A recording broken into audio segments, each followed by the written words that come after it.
Sambula na turanga kin marama ni borno tu mena matanga. Sa kinda wa mena ina no turanga la kiamba. Na koro wa turanga Tubou. Totoka na mataga ndai. Da reda na kena sanga I teke bu me kada mai ko andi matini singa. Singa langi kana tonga ini toko ini tuku ni vinga una ni nonta bonu ka bombimbi na sana bo turanga lau. Na bimbuli bo turanga. Mesama ibo kada bari ane kena buandi ta kina itutu bo ka sauni Vanua. Bo turanga lau kina turanga na Tui Nayau. Da sa roni reda ngona lo mani rara bo turanga na koro bo turanga Tubou. Sa bo karau na Vanua, sa bo karau na sana mera kinda baka mera na waka mene na non rangoni turanga bali na keni wala waka turanga bo Vanua kana teka bume bali lo tutai. A very good morning to our viewers on FBC2 and VT Plus streaming from around the world, and also for our listeners on Radio Fiji One. Welcome you to this continued broadcast from the village of Tubou in Lakeba, Laos, where today, of course, will mark another historic occasion in the commencement of the traditional chiefly installation for the Sauni Vanua o Lau and Tui Nayau, and it's coming to you live from Tubou village in Lakeba, Laos. It's an exciting and, of course, memorable time here in Tubou. We will witness things that will unfold. Not only people have come in and flown in to be part of this historic and momentous occasion, but we also have visitors that have come in to the country to mark this special event. We're talking about royal dignitaries who are present in the village of Lakeba to witness this occasion. Stay with us because we will, of course, bring you the program for the day, and also a look back as well a little later on, but I'll hand you back to Siti just to take us through what's about to unfold this morning. Rasandam benabono mandi na turanga kini marama. Senga walenga niya sana po turanga lau. Sandam benabono po turanga witi. And we sana po turanga and matini tu tolu po Vanua na nanda Vanua. Vanua po turanga kumbuna. Na Vanua po turanga umbarambasang. Na Vanua rabasulu. Kina nangoni turanga bal na Tui Nayau. Ka pakatala kina na matini tu wewe kanya na tobata na kina vivu wale po turanga. Saya duti mainda rauni ridongo na lomani wali lutu. Na dambenga kina o irna mata dignitaries ka baka kina na bubale po turanga sureti. Marmay po dinitaka. Songko langi en singani kuwa sa rauni laurengor na lomani wali lutu po turanga en korongo Tubou en garapati ko ngana lutu nang kasilib ni lutu eselebi tiki rutuma. Rabito kaniti ko kinilili ni lutu yakal siya Katolika na nontono Archbishop Pita Choi. Ka pagkatang akin nonon na liuta katiko nga nang kasilib ni lutu esele karole bebu kitiko kina turang ang kaskolau. Anay talatala Choi limbure rua. As Siti had mentioned, and as we had mentioned earlier on this morning, we have present here in Tubou in Laos the royal family from Tonga, King George VI, accompanied by the Queen, and also the Maori Queen as well, present this morning, Te Atairangi Ka'ahu, of course, who's representing the Kingitanga family here on this occasion today. Also have local VIPs and also the President and Prime Minister present, and also VIPs who have been invited to be part of this historical event. Ya sara dambe na bono mundi na bubale bo turanga may na anu tonga matinisinga en lomani bal ni sokalu en korobo turanga ko Tubou me bakawa sawarita uti na songo patongo esa sarabinga en tinigadiwa ono sang buluga ngai bukan din takitale na embaki ongo runundolu rosa ngabuluga 5 sa uti ngo 5 sang buluga ono na embaki na kena ngai bukan din taki enda saraba nan doranga una laka sa uti na yalo warutaki mena ABC ma Australia ndari dana kene warau na kene wala kana bi toka ruataki ena kenangarabi ena singani kuwa da sana awaraka na kina sana tiga buta kina sokalou mena lau kumai nei lau bo turanga nonrei lau bo turanga na ngone turanga bal ni Tui Nayau ena nonrei lau bo turanga ena ngatu borutaki karsa dambe ena bo Tubou katokari nei sulu bulu ni virukovi me baka alewai en lewai bo ena lewa bo Vanua bo turanga na uirake der na tiku ena songgolangi langi endai merana tokara na isulu bula beir na marama ka wakake na beir na turanga da rauni redangori na kena itampa na non ramasi ni Vanua na ngoni turanga bali na Tui Nayau era ndambe aloma na masini Vanua ke desara na edambuli era kadivikina era sa ndambe tikongori ena aloma ni ibali ni sokalou ka sa tiku talangan na yalo itumba me rauni sarabakina na lewi ni Vanua era lako mai na biasa na pagaturangan na nanto Vanua mera mai tiku talanga na singa songko langi na ngonongo rauni nda rida ni rasa tiku talanga na yandra era sa enrabra wir nambati na loma ni rara kasa tambu tu na ngonongo na Vanua sa kene malembales na singa ni pagatarai tiku na bi toso yaki sa na bila ko ake na loma ni rara tambu ena koro pagaturangan go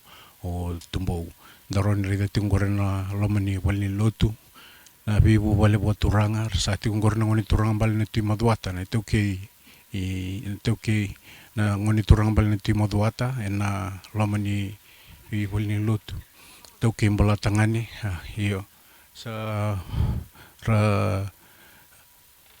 rotelani dana rede tau tumba na ngonongo na ilali no sa ndambe karawawa na bi turanga kina marama mai na biasa na buat turanga no Vanua ka batalakina ena loma ni asana waturanga olau. In Aka City, we're standing by for the official blessings of the crown. Of course, the service that will begin shortly, which will be led by the Ngasilevu, Reverend Dr. Simisi Turangavou, and the Ngasikolao, Reverend Chueli Mburendua, with also presence as well, the Archbishop of the Catholic Church in Fiji, Peter Lo Chong. What's interesting as well that today marks a historic a moment, as we had mentioned earlier on, that 56 years ago that this happened in 1969 when Ratu Sekamsese Mara was installed as the last Tui Lau and Sauko Vanua Lau. The service was held in the Tubou Methodist Church, and that'll start pretty soon. As you know that this Methodist Church holds a lot of significance and history as well, in the sense that Christianity first landed in Fiji on the shores of Lakeba, this very island, in 1830, when Ratu Salala Sukuna became Tui Lau then. And he had designed this actual church, okay, and it was built by the traditional builders of the Tui Nayau, the Matai Sau from the island of Kambara. Now, today this church building stands, and if you notice that it's shaped like a cross, and he said that there are a few features on the inside of the church that hold symbolic meanings, which are intertwined with the Vanua and also the Holy Scriptures as well. All previous Tui Nayaus, with the exception of Ratu Mara as well, since the advent of Christianity, were all Methodist. Only the exception with Ratu Mara being, of course, the first to convert as well to being a Catholic. His wife then, the late Roko Tuinriketi, Raw Lady Lala Mara, was also Catholic as well. And as you can see that there's also a Catholic village, a Catholic church also present here in the village of Tubou, which sits on the other side of the Rara. And this is just also part of the historic landmarks and buildings that still hold a lot of history and a lot of significance as well, where this morning's church service will be taking place. This is the Lotu Nibe Mbuli for the Sauni Vanua Lau and Tui Lau, happening at the Tubou Methodist Church. And like I said, that this of course holds a lot of history dating back to 1830. Taisa lako maingo na ilo lako baturanga wakarume na duru e na mata ni wali lotu e na wali lotu baturanga Tubou sa rau lako na ilili ni lotu e na nonda Vanua e na lotu esele ka waki na neka ekalasia katolika sa ra duru na ngone turanga bali na Tui Nayau Ramuria na non na mata ni Vanua na watoka itu na turanga na mata ki vidia.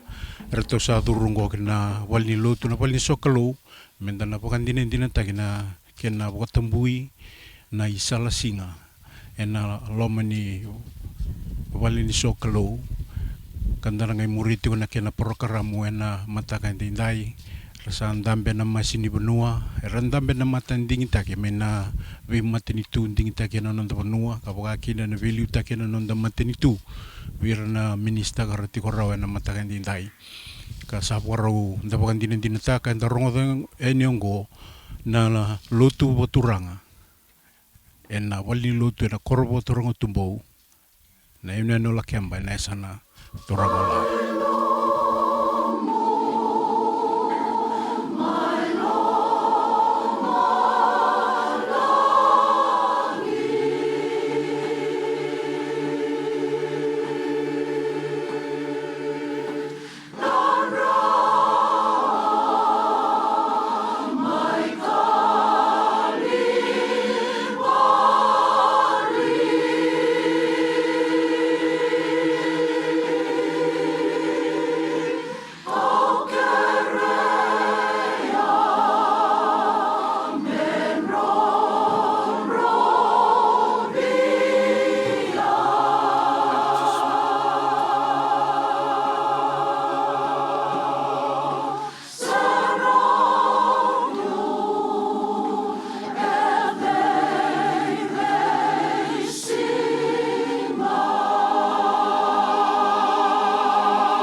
Sana lonroba kumironi nei lumu mai lomalangi lomu ni alo tambu ena delana mai ermoni kasan lonroba sombu na no leisulu na baleu na koloni san lonroba lomu ni vale ena lotumbimbi ke mamsati ke ngo na baleu na lomu ni alo tambu misaba sinaita koro Tubou bimbi ena nomuni vale tambo kima misatada kena bauli benaka kunindo kai kuni rokobi ni bau biri benaka taki ena ave Yesu Kristo no lebe muni kane mami turanga kane mami bombula.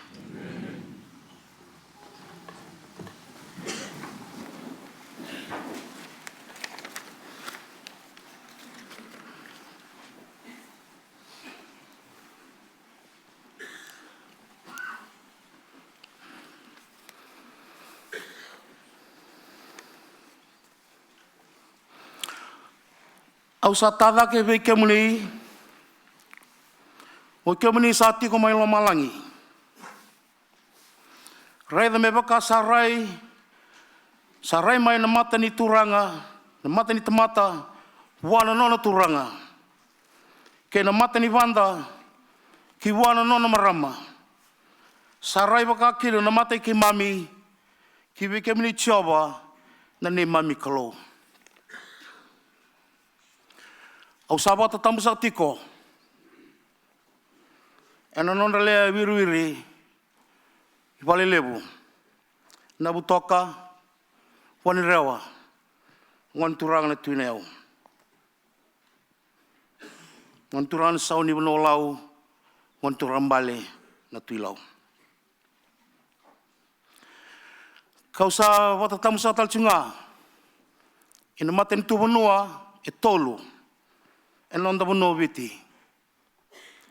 Ki kumbuna, wana ngon turanga bale na Tui Kamba na Buni Balu. Kene sa sabu. Sahabat turang sa talchunga e burmasanga, ngoni marambale, na roktin riketi, kene sa sabu.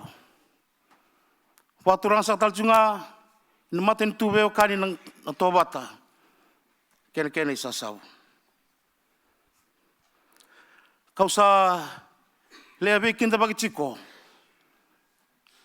en yada ni kaluna tamanda, kene lubena, kene along tambo.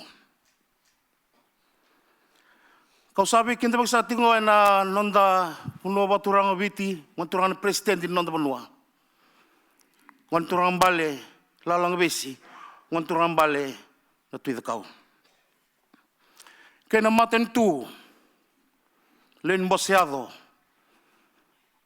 lilin nonda maten tu waturanga bale na turanga Prime Minister.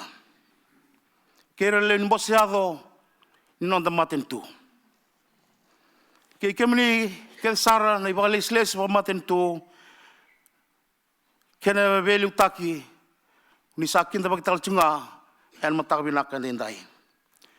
Kaya kemini sana ni nonda Vanua, kaya kemini na itambangone, patalaki na bir na lubenda, ngone bule rati wat kaya kanda na lutun bimbingo, uira sana erang kay tomana na italanoa, kena itukuni, kena itukutuku, karena bangan dia otagani be tamat tamusagani member sana non rangon don mak non rangon. I would like to acknowledge our words of welcome, greetings this morning to His Excellency, the King of Tonga Matansinga and the family, and also His Excellency, the Indian High Commissioner, and also Her Excellency, the Queen of Maori. And I would like to extend the words of greetings to other chief guests and guests, whom I do not mention this morning. I greet you all in the name of our Father and the Son and the Holy Spirit. Our service will be mainly conducted in our Tauke language, but I'll pray that the Holy Spirit will guide you to understand, to let us go together in this service. Sa teman sa kananonda lotun bimbingo men sa le tuvake men sa langa tabi kanda na sere tio sang bulga lima sa nei Kristo Jesu na be Vanua kenga sa ko nga sa ambulitu men non ratu itunga suret kan men sa le tuvake men sa langa ti na sere pada do tag na kalong.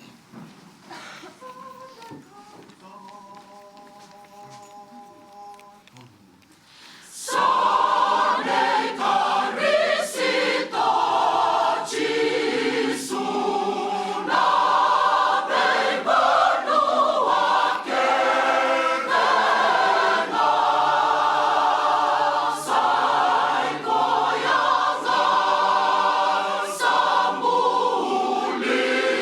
tu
Kremen salia du somen masu. Kemini sana kalau dere, kalau undau bembuli, nandau lewa. Era bagarorong obe kemuni na kakedenga. Kemuni na ibaga tau binaka, anon ratui na tui, kanon turanga kedenga. Ke mami sator mai bagayalo, enaloti ni bembuli ngo, wana ngoni turanga, bale na Tui Nayau, sanbu no lau, ngoni turanga na tui lau. Ke mami sama sulak na elomuni, na yalo tambu me sambuta na non rambula, kabaki na bi ke mami kedenga ngo. Kaba tambu ena lotu bimbi ngo, mindonu be kemuni, kame ba roro te kina na damuni tambu, chiawa na kalau, kame ba takalai kina, anon rambula, kena nomini langi, kena nomini ukuku, kena nomini biba kalunga tataki. Iongo, me sa sobu talangano nomini kauko veira, neleni Vanua, enon radolata, kena non rangaraba na non raitavi, ena yalon dina, kena yalo elomani kemuni. Kemuni na kalau ni bosoti ke mami, na tamata malmalomu, bulan ruka, ena nomini serau. Ningai dengubi ke mami ena elomuni, kan beauty ke mami tamata kau-kaua kanganga, ke mami sa masu, ena buku Kristo Tisu, kwa sando wata bulidi ke mami masu wata kakaya, tamai ke mami mai lomalangi. Eba roro takina eda muni.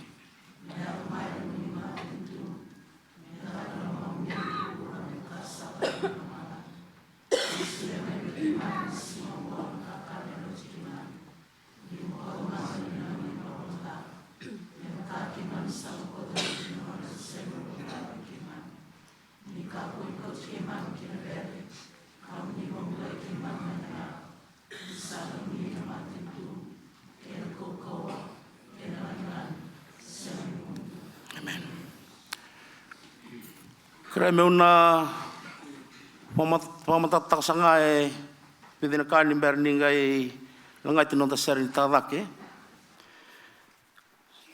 Nangauna ersana mosulak cikina, nangon turanga balen sauni unolau, turan tilau.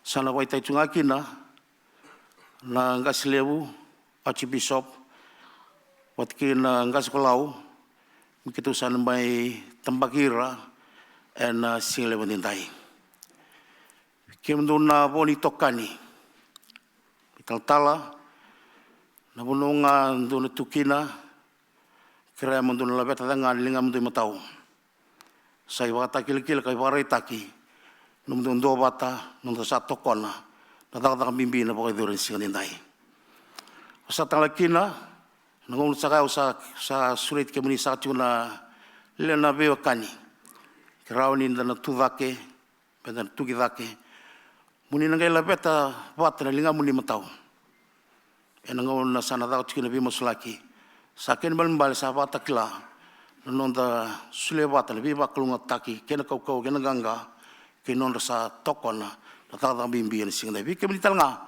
na sarabati kumai lebih sai viti kini besai bora-bora ni kinda bakal tsunga na mataka ni kuwa ena ada ni kaluna tamanda ken lubiana ken anu tamu na bulo dabo ni ting mai kini besai viti besai bora-bora na ngau talanga radio ni tuvake ni labata na linga muni matau dini ni sini tiweke isa tiweke na elomuni ani singne dai sakra sakna matsere salanga tiweke anda na sentada ke ni neiva bekali.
Nasana sere sa kinangun sa kami na tau kinarwas di kita baki.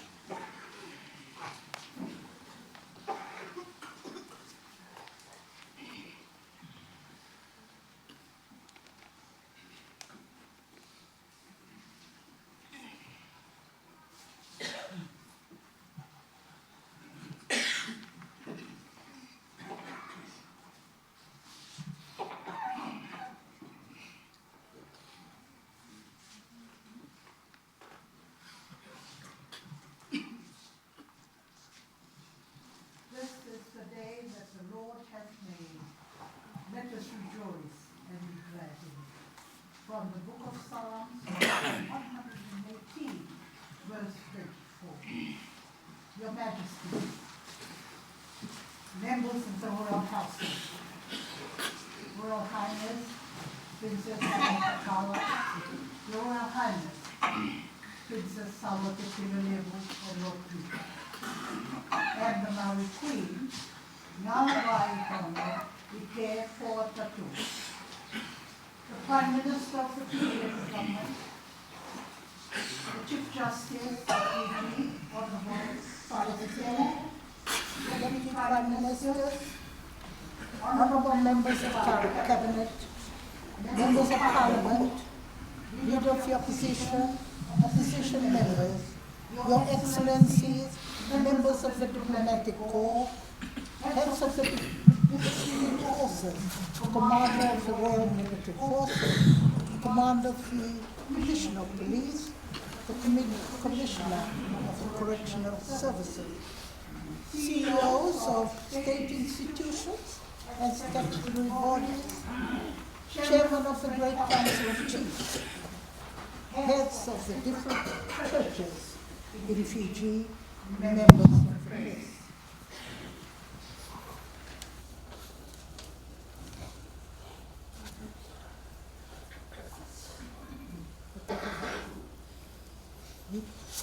Your Majesty, King Tubou of Tonga.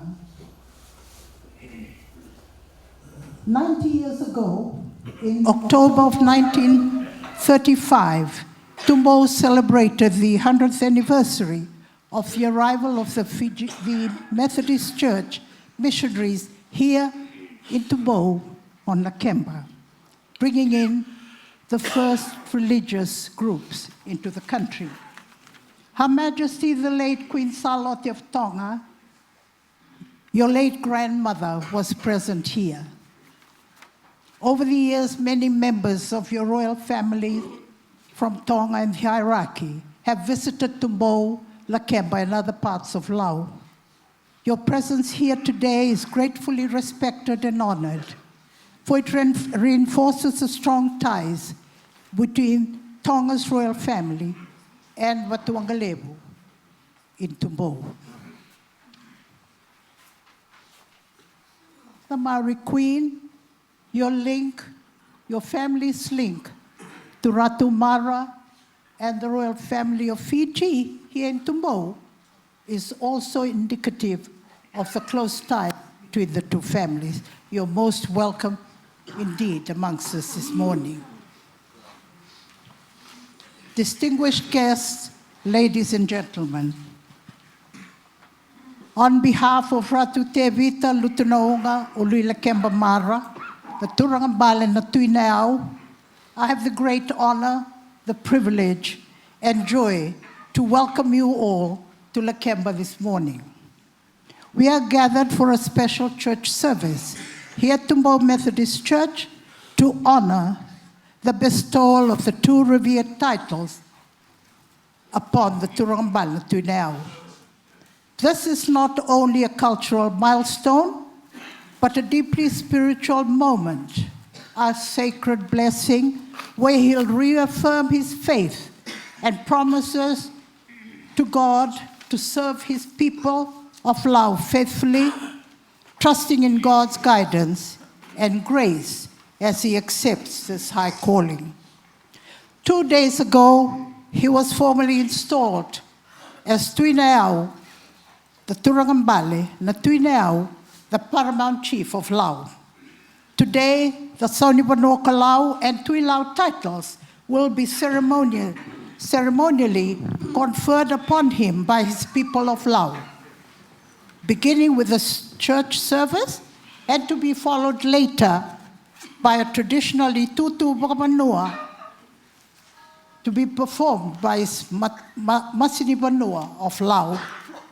We, the people of Lau, are humbled and grateful that today, 21 years after the passing of his late father, na turanga bale, na Tui Nayau sambale, Ratu Tevita, the many people who are here and those that are joining us via the live streaming are witnessing the installation of our paramount chief today.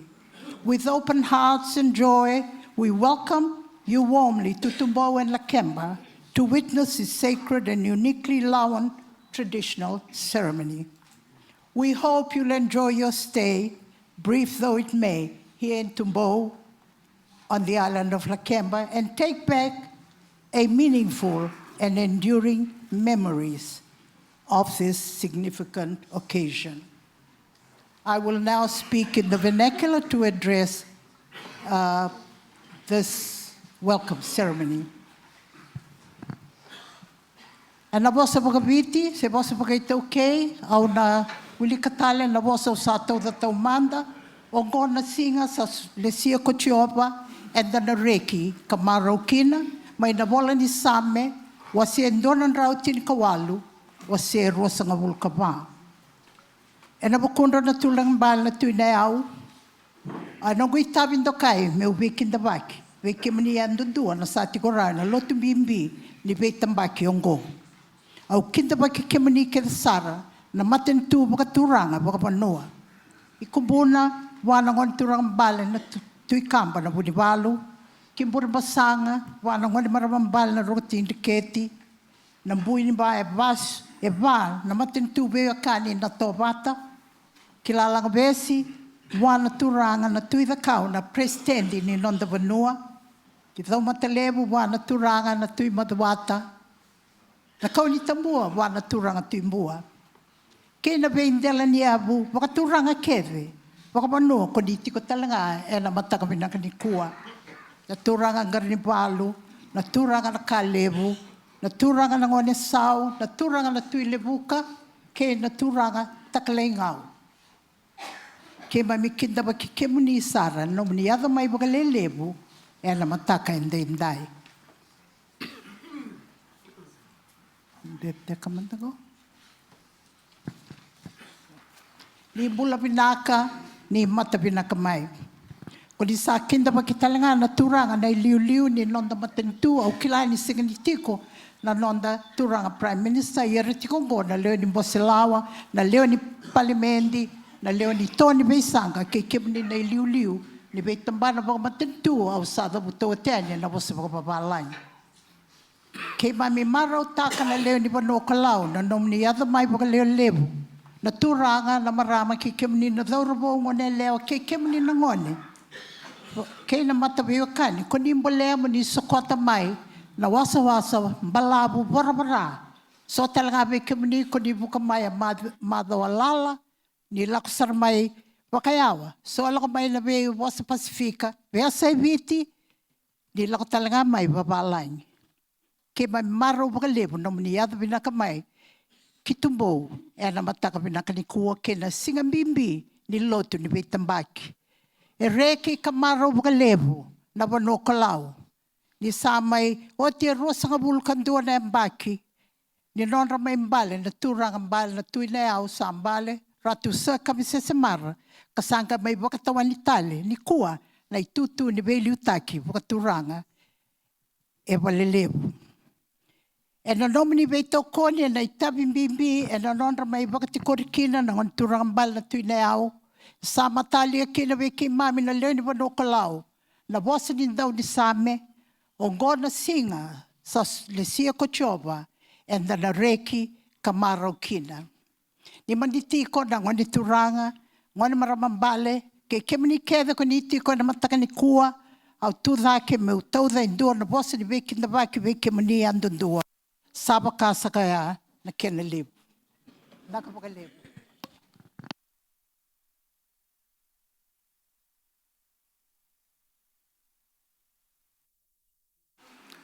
San lango tinggal na sere, san kenango na men na wili chuki non telesoni en matakan dindai.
On sa me na wiliki kina le soli.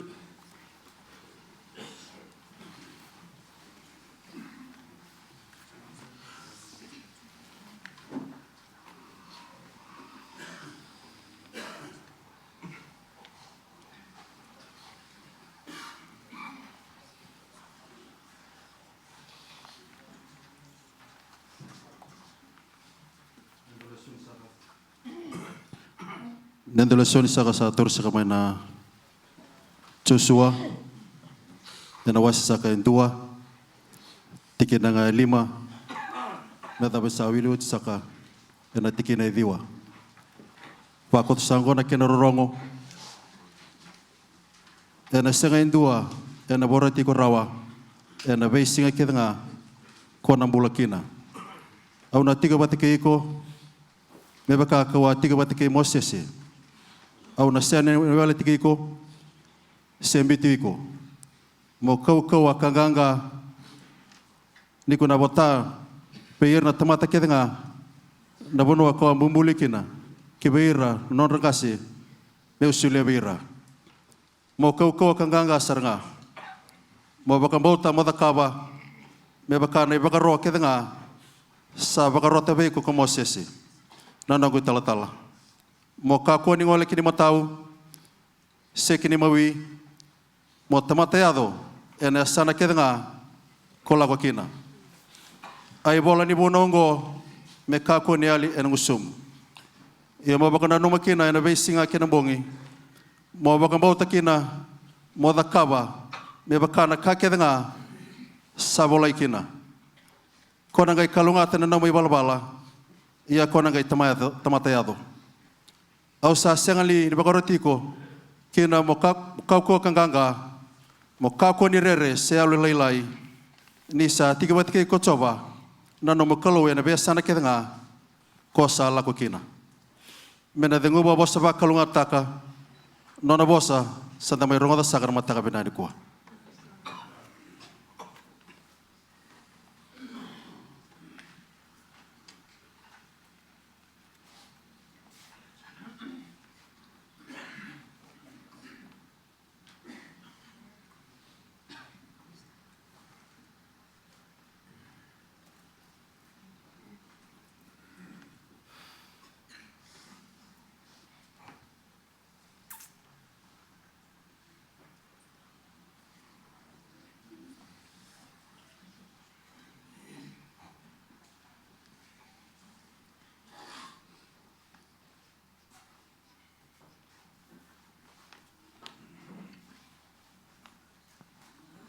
Karosakan ni nonda lesoni, kunya mai na vele ala ti makawa. Na ikarua ni kianrai bola na tui. Na kiana wasi rua. Mai na tiki na idiwa. Oka deungu ni sauliki o tina tiki na itini kaba. Na ikarua ni kianrai bola na tui na kiana wasi rua. Mai na kadeo ni tikina kina tiki na itini kaba. Kasanga na bosa ni kalu. Ia ni rau sayado ki te kandua. Sanga i kaewe ila isa ko ileita. Mo keremanda na kame o da kawe veiko. Ni sembere ni kautani mai veiko. Asa kae ko ileisa. Me boga ruota ki manda veau na i bota ni alo sa tu veiko. Asa kae ko koea. Sa kan renre na kako sa kerea. Ia ke wakako na reidiau. Ni usa kautani tiko mai veiko, e na eado wakakina veiko, ia ke wakai sengai, e na senga ni wakakina. Ia ni rau sa alago tiko ka vibosaki, raida sa andona gingi mbukawanga, ka sona oasi mbukawanga, sa tau si rau, asa alago dhaki kilo malangi ko ileita, e na dhobulada, asa raida tiko ko ileisa, asa angolo ubaka, na tamangu, na non rangingi ni valu na Israeli, ke ira na non tamata sa andau bondosi. Asa sianga tali ni reidi koea, asa taura na non isulu ka wasi rua, asa taura dhake na itutubi ilaita, ka lutu mai wa, ka leus tali, ka laki tuya na mbati ni tsoritani, asa taura ko koea na itutubi ilaita, ka lutu mai wa, ka evita kina na wai, asa kaya, Saivei ko tioba na kaloi leita. Ia ni saivita o tina wai ko koe talenga. Sa tawasi wakaka waka. Asa lako ki teikandua ko ilesa.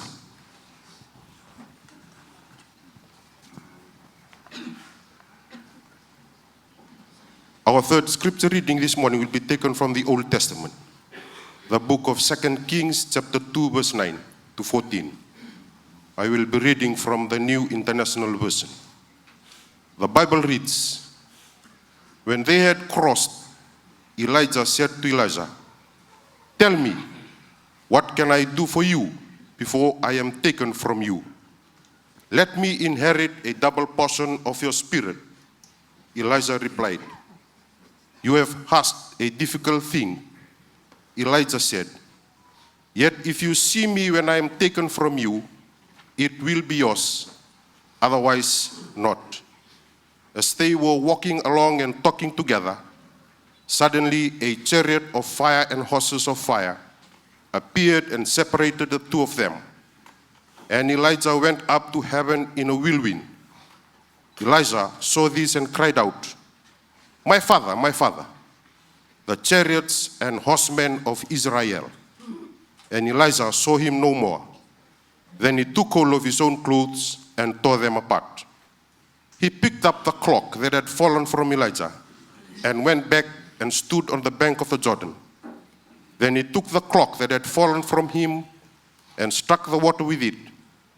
Where now is the Lord God of Elijah? He asked. When he struck the water, it divided to the right and to the left, and he crossed over. This is the word of the Lord.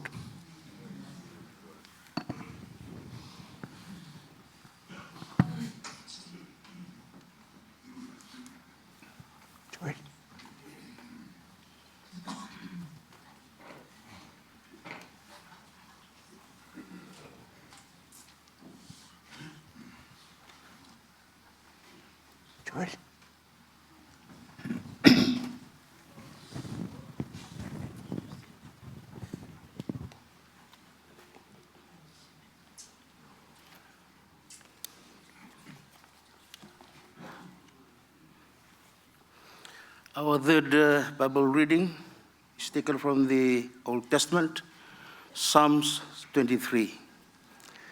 Sami rusang bulkatolu, ni katun lesun mi wilbikanda, ena matakan hindai. Anugu iba katako choba, ena siang na kami albiao. Sabang taburiao ena buno bidon ron roka, katumbiriao ena mbati nuidiwai sanron malua. Sabang bulung-bulung takatalmana elongu, satu miriau ena salundonu ena bugunia dana. Iyo ke kau salah kona lo menimbudu ne lo mati. Kau ne siang ni rereba kana da. Ni ke moni sati ko bat ke yau. Ena ba dingo yau no nomni ti toko ke no nomni matana ki langi. Uni sabaru taka nungu te peli e matana nungu meda. Kuni salumuta na lungu ena ilumu. Sabu mbale na mengu bilo. Endina ena muriau ni alu binaka kena yalo loma ena bising kedenga ni nongumbula kauno tiunga ena bali choba kasanga ni mundo pakulunga taikanda na turanga ena buno na bosa sawili ti weekenda ena singa ndai usa surat sana turang nangasilebu bersama mengaraba non ritabi.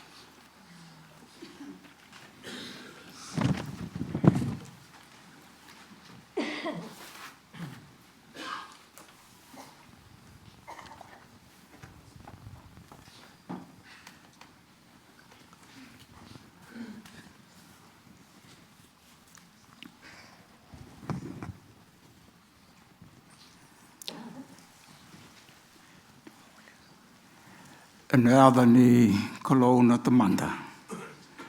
Kalauna luwena kina kalauna tambo.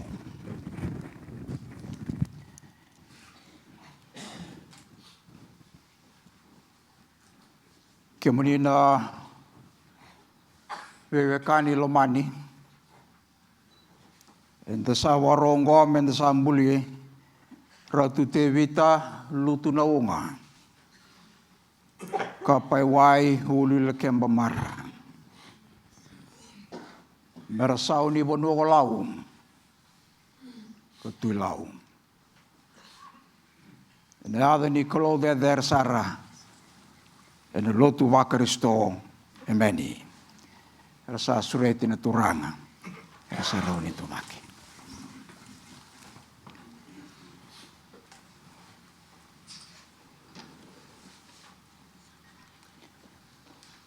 Ki mami wambauta ni ke mani sana wanunu matale na ngauna bimiongo.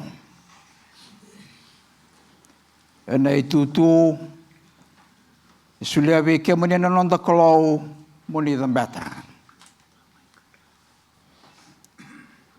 Kara mani sana sau mana torang tenau.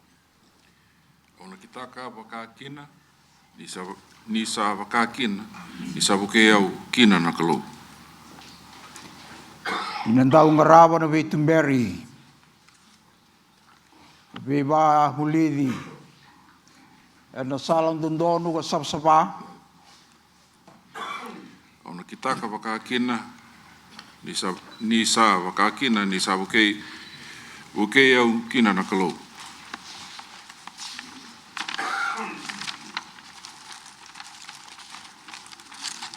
Uni nandau baka rautu. Uni basota na alondina. Ina alolama na vi kakita sara. Membaletira na leo ni Vanua. Ona kitaka wakakina, nisa bukeau kina na kalau. Uni nangumatua talanga. Ni muria na ibabubuli Jisu Kristo. Nomuni tobo na nomuni balbala. Na matana na tamata na mata ni kolou. Ona kitaka wakakina, nisa bukeau kina na kalau. Sa kadevi ke moni na kolou e na itutu bimbiongo. Itaranga ve ke moni ni nasuliana nomuni mbula. Liutai kina na leo ni bonwongo. Me bakasa kadevi ke moni kina na kolou. Au sa ala taka endai ni usana sulia na nokumpula tō thoko. Mera liutaki na lewe ni Vanua ngo. Misa buke iau kina na kalau. Nasa waleo.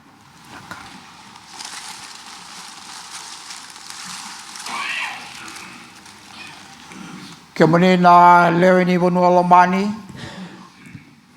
Via tarongi ke moni se wakaibe na lomamuni. E na bukono na ngone turanga. Desana mai uli rongo. Sa nonda turanga sau ni Vanua lau, tui lau. Ina lomani ira, ndau buke ira. Do kaira non rai tutu kana non lewa. Ina baro rongo sara, ina alo mol mulumu, ina alo malua. Kena alo lama. Ina ndau masu lagi ira me sumbutira na kau-kaua sabu mai buana kalau.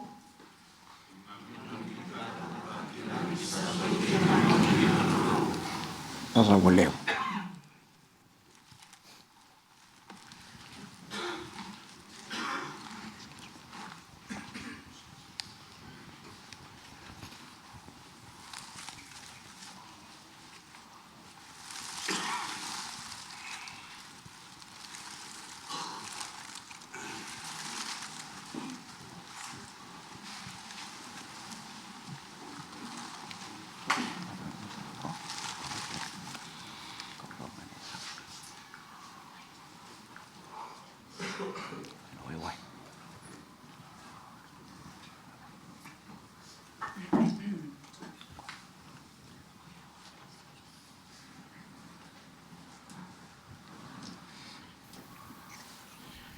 Ia nangonongoro sa sirasumo mai kina na turanga ng kaselebu ni Lutu Eselevi di Kirutuma ka wakina na turanga na Archbishop.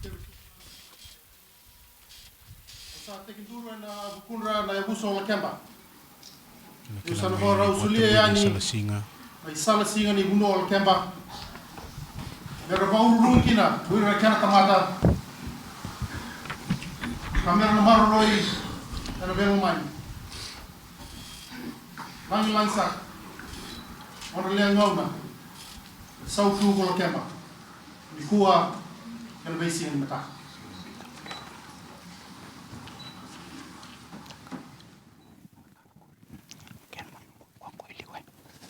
monitorang ng kasilib ng tuya silib iti kirito.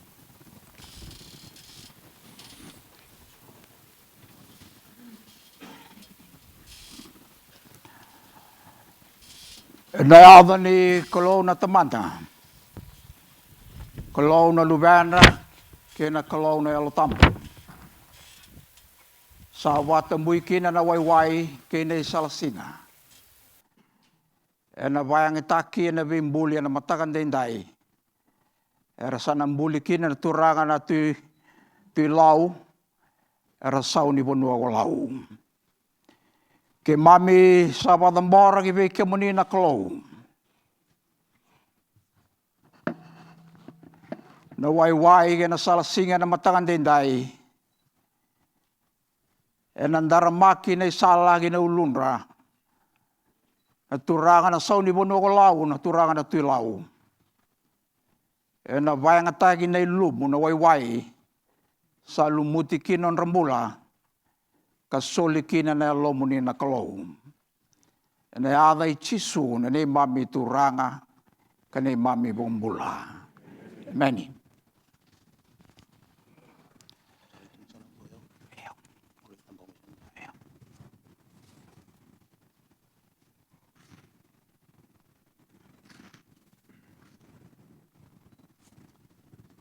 Ratu Tevita Lutunauga Kapaiwai Uluilakeba Mara.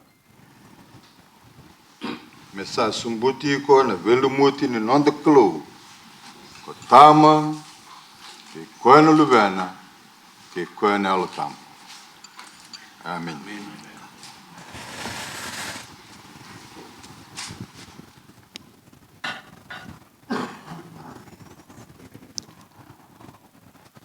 Ratu Tevita Lutunauga Kapaiwai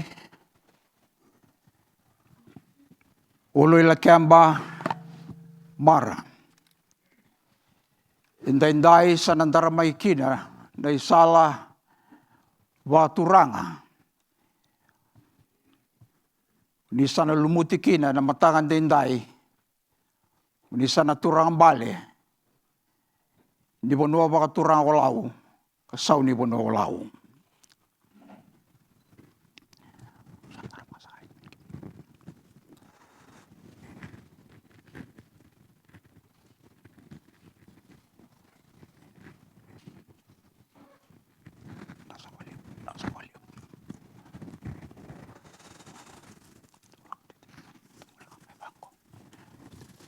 Ratu, tambah kiaman di rawa lang.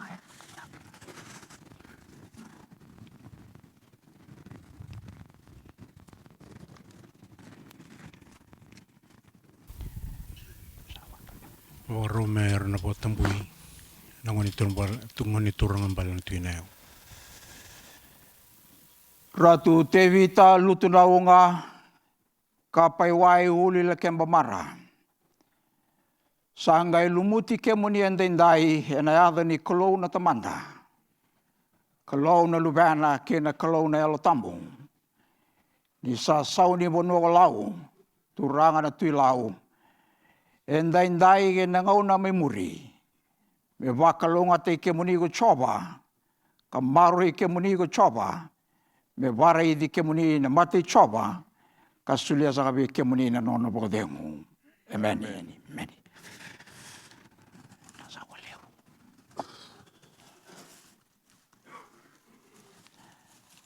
Sana karabisangan na baka pinturang. Nangkap. Masalah. Baka pinturang. Isulit. Tikang kasulit.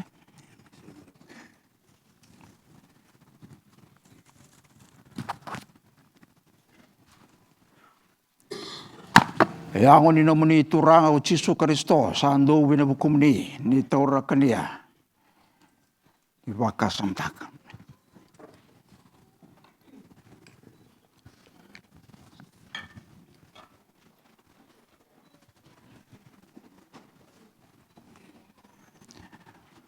Dani naman ni turang o Jesu Kristo sa libera winabukum ni taura kangunuba. Iwakas ang takam.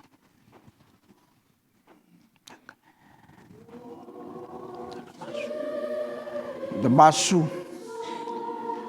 ke mami sa wawi na pinakabe ke mani na kalau,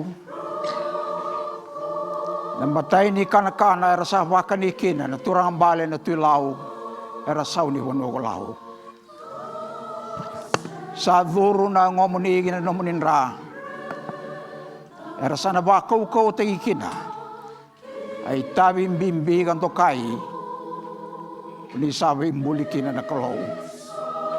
Ke mami sa wawi na pinakabe ke mani, na aday chisu na ni mami turanga ka ni mami bombula. Amen.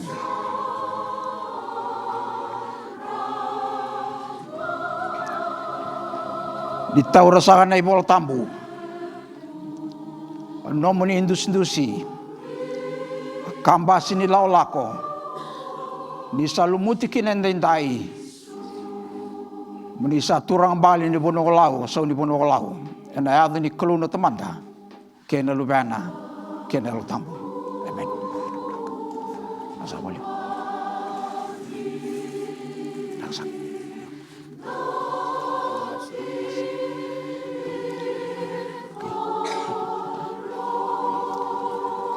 Di sana sureti na masih ni Vanua. Akhirnya bentuk satu tag mai. Elai bakal diturang.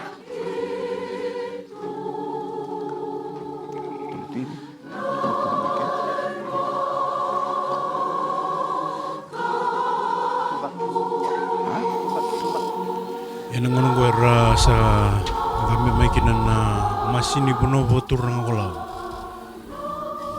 Guerra biliuta ke na lamani tikina na biya dambuli.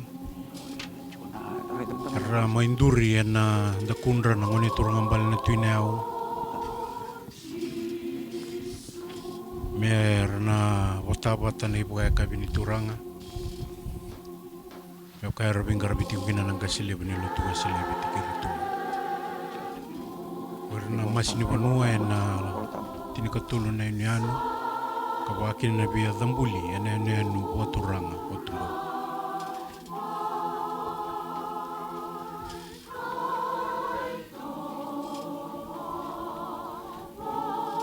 toto kabawo tinanraki na enu waturanga Tubou enu waturanga Lakeba na koro waturanga Tubou. Tutokan ni dasarabira talanga nangone buli. Randa beti ko merapakan din tangan songo bimbiongo. Ni sakin da pagdalito nga nabi korni buli na biasa biti.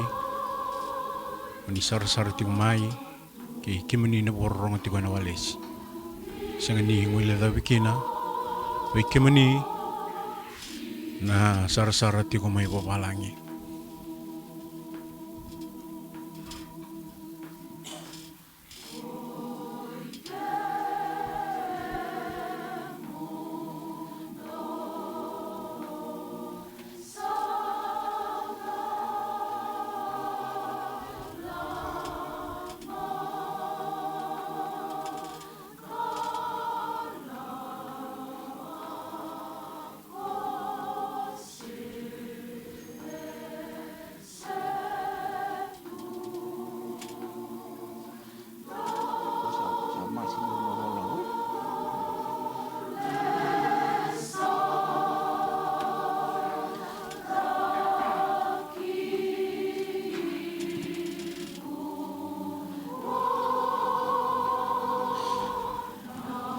Kusati ko na masih ni Vanua.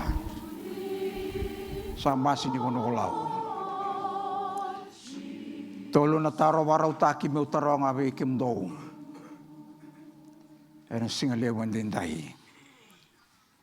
Doon ngay wato mutumuriyaw ena ngauna doon mandaw do butakin na isang taro.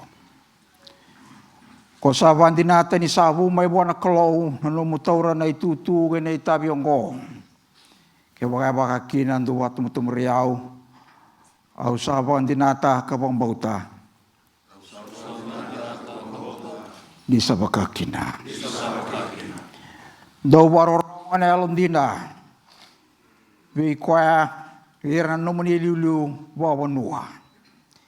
Iran ngonim turang bale na Tui lau kasaw ni Vanua lau. kena isau au saya ala taka ni una bordora wakakina ni sabuke au kina na klo ikatolo ni taro di ko saka devi mongkarawira no itabi no itabi ko ni sawa kadibi kina o sabi taranga bi kemdo tu no sulia tau dona no mdo ngauna no mdo mu wa bala tikina leo ni Vanua ina leo ni abusa no mdo abusa ka ba dori ba pina kina no itabi ke baka kina tu no soma au saya ala taka me una bordora wakakina di sabuki au kina na klo na wale nagarabi na iba kabi ni turangan ng ununggo sa pitik turungan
Turango Yesus Kristus sa libre hukum. Turango Yesus Kristus sa libre hukum. Turango Yesus Kristus sa libre hukum. Turango Yesus Kristus sa libre hukum.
Sanduana non masu.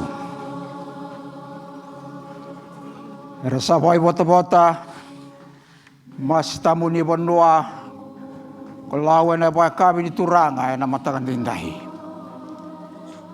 Solita lang na kau-kawa. Meranggarawan na itabing bimbi.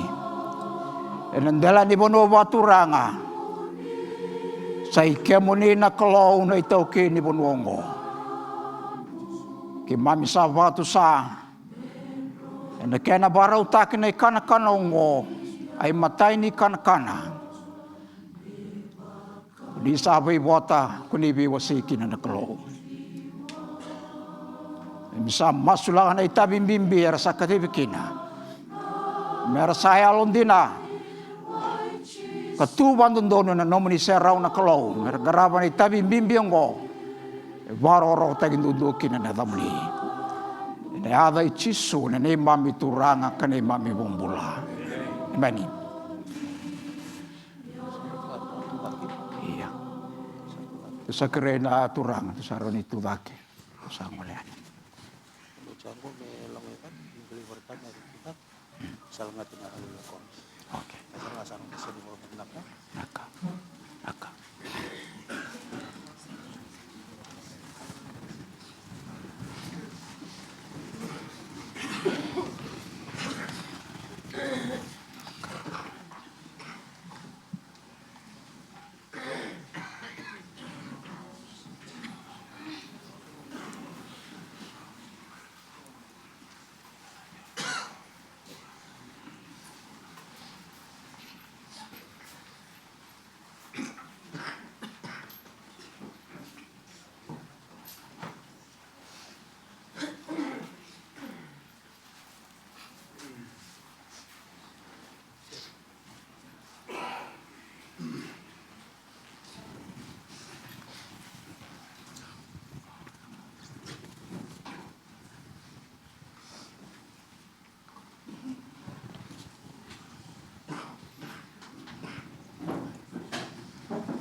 Nongui tavi ndokai saka na singa lewo indai mimbo sulia langa indona ibanga bagayalo laka na lotu mbimbi nandra watikori nandra lumuti na turang bale na sauni bono lau turang na tilau wangara watalenga indona unau laka maina anu Nayau karambulikina mera Tui Nayau usawa bune benaka ena itavi indokai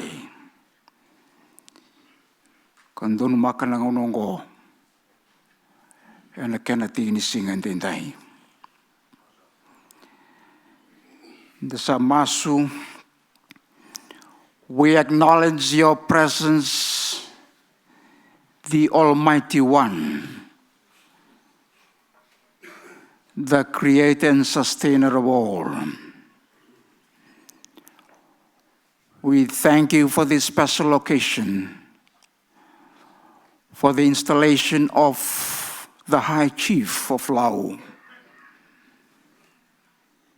Naturanga, na sauni bonogo lau, turanga na tilau. In your hands, the Almighty One, we commit. And we ask the Holy Spirit to bestow upon his soldiers, as you already anoint your servant to be the High Chief of the Vanua Lau. Speak to us directly or indirectly. In Jesus' name we pray. Amen. Wayang atakatiko na lutumbimbi ni bimbuli. Manayau kawabaray taka, kibira na turang bale na Tui Nayau. Kebaka sa totagi kemuni na klo, o the itale rauni kemuni meda.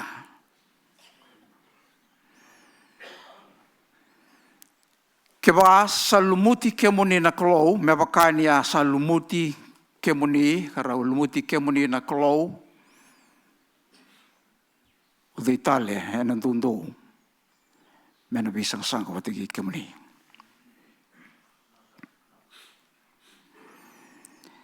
Uya bayang atakan doa na ultanga me kuri ni beka so kawasa waitabi utikina. Ni velu taki katigo na klo. Ina sangan indo na ka indo mendari rigo takan burubura.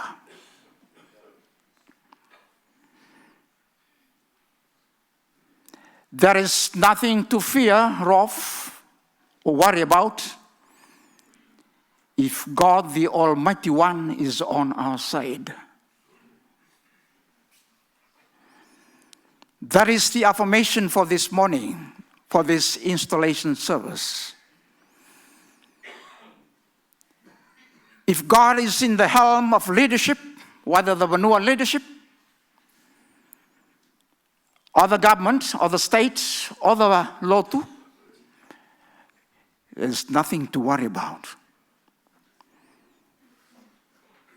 Because the Almighty One, the one who holds his hand the world, is in control of everything. God is on our side.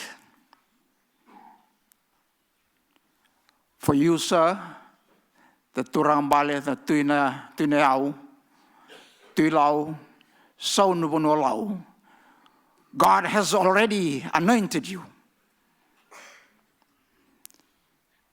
God is on your side, and there is nothing to worry about.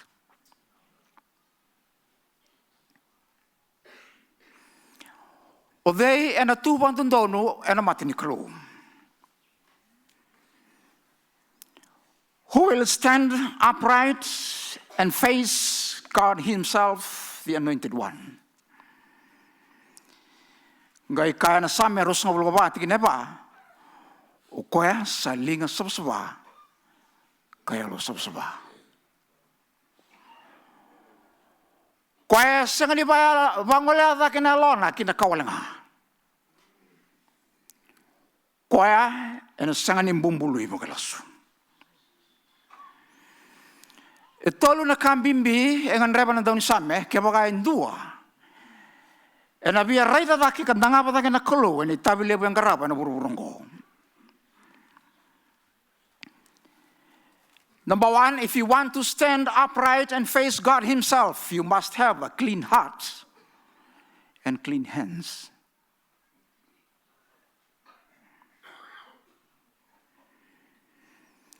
Has not lifted up your soul to the idols around the globe, and not sworn deceitfully before the Almighty God. When you promise something to God, you must do it honestly because you have promised.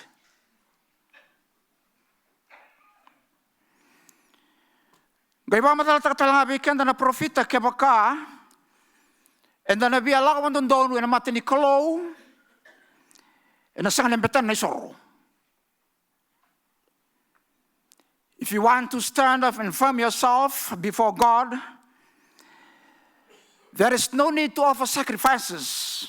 3 things which is very important. Number 1, do justice.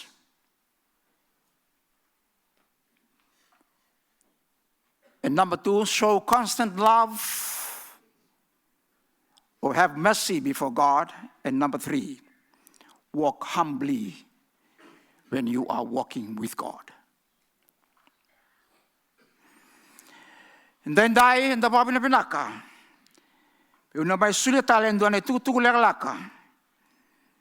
Ano matang ni singin din dai. Kimniza nung uturang bale. Nasaw ni Vanua law, turangan na Tui Nayau. Tolu sana kambimbi kau biya uli kabi kemunia na matang din dai. Kena matai. Ena Joshua na kena wasin dua ni 3:5. Ena sanganin dua, ena beborati batigi kemuni. Ena be singa kedanga ako ni nambulkina. Sakaya ko coba au na tigo bata ki kemuni. Mabaka au tigo bata ke Moses ka ba madal tagi bi Joshua. Au na sangani wela tagi kemuni. Kemuni sana. Turang bale. Na Tui Nayau na sauni punolau. Ena maro i kemuni. Ena tigo bata ki kemuni na kalule ko coba. Kenega rua. Ena same rosanga bulu ka tolu ka wili be kenda, a wili kana 3 na 3:5. Kebaga ka usala ko na loma nimbuva ni ala limate, au na singa ni rera bang nata. Kemnisa tigo batagi yau. Ena 3:5. Ni sa baru taka na gutepeli matanrong meta. Ni sa na lumuta na ulungu mebaka sa lumuti kemuni o china kalo. Ena bombale memunimbelo. Tale na kena bos ba pertania. You have prepared a table before me in the presence of my enemies. Sangani ririko, sangani loma-loma rua na kalau. Mena barau taka na nomuni tepeli ena matanran kemuni meta. Kemini sana turakan bale na Tui Nayau, so ni Vanua lau. Sangan indona na pasende, era toko ni kemuni na turango. Ni alondei, ni alobadeung, salumuti kemuni na kalo, ena sangat talinduan lebih berat dibanding kemuni. Saat ini anak baka sama lelak.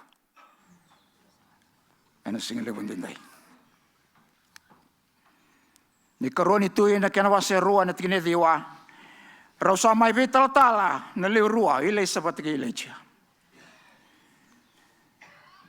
Sangai kai ile chia be ile sa. Mo kare mandamai na kami o da kapabeko ni usembere ni kautani mai biko. Asa kaya ile sa. mengai waka ruata i manda, nei wata ni alo sa tuwi kemni. Ask what may I do for you before I am taken away from you. Elijah said, let a double portion of your spirit be upon me. Tuna na profita sini rau na kera ni sa krea.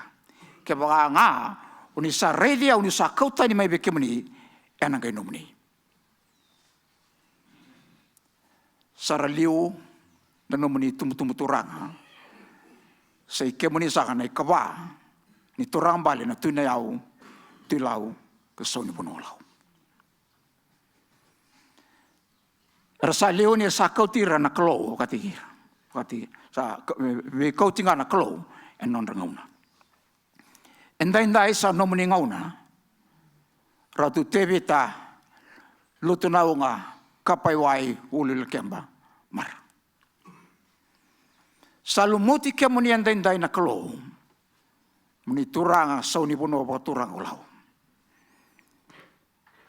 En sanganindua en wala tilati matamuni kanisa tiu bati kemuni na yalu choba. En ava ni klo na tamanda kena lubana kena lutam. Amen. Donan rau walu sa wulgoro ni sere da sureti minda satu dak. Satin sak andalut.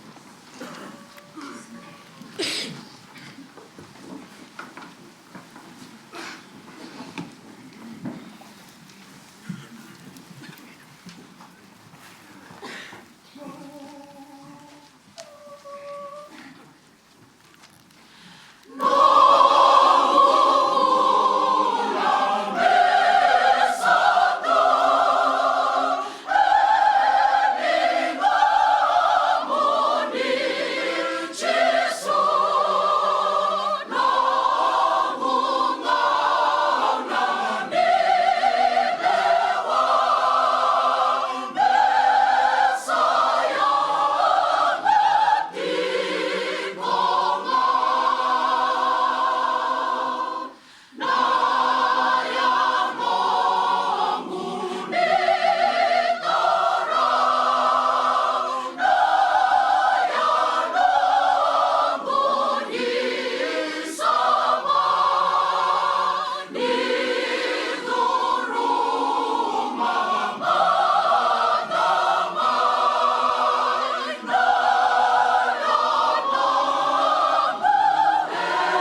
Saya lo ma ve ke moni ko choba na kalau ni lebunga.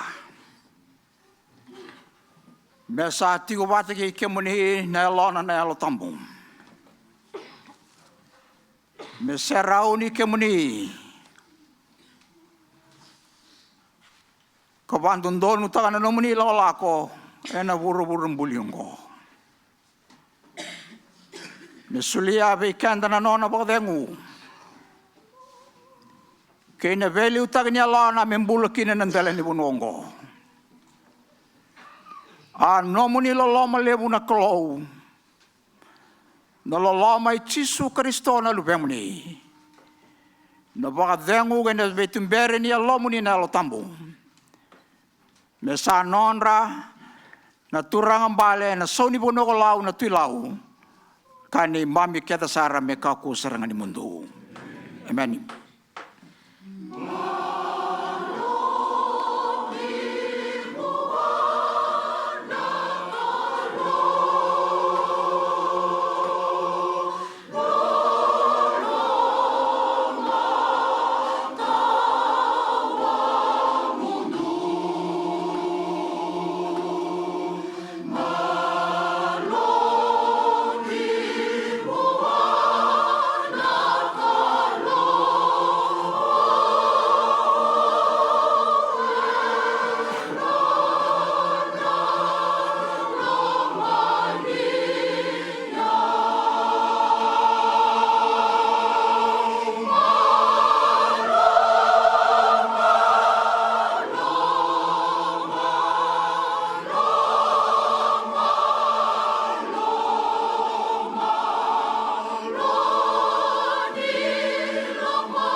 Amen, Jesu.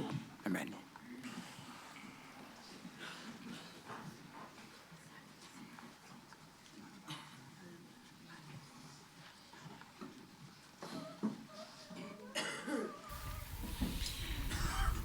Samai dabai kia na lutu ni biwa tambui.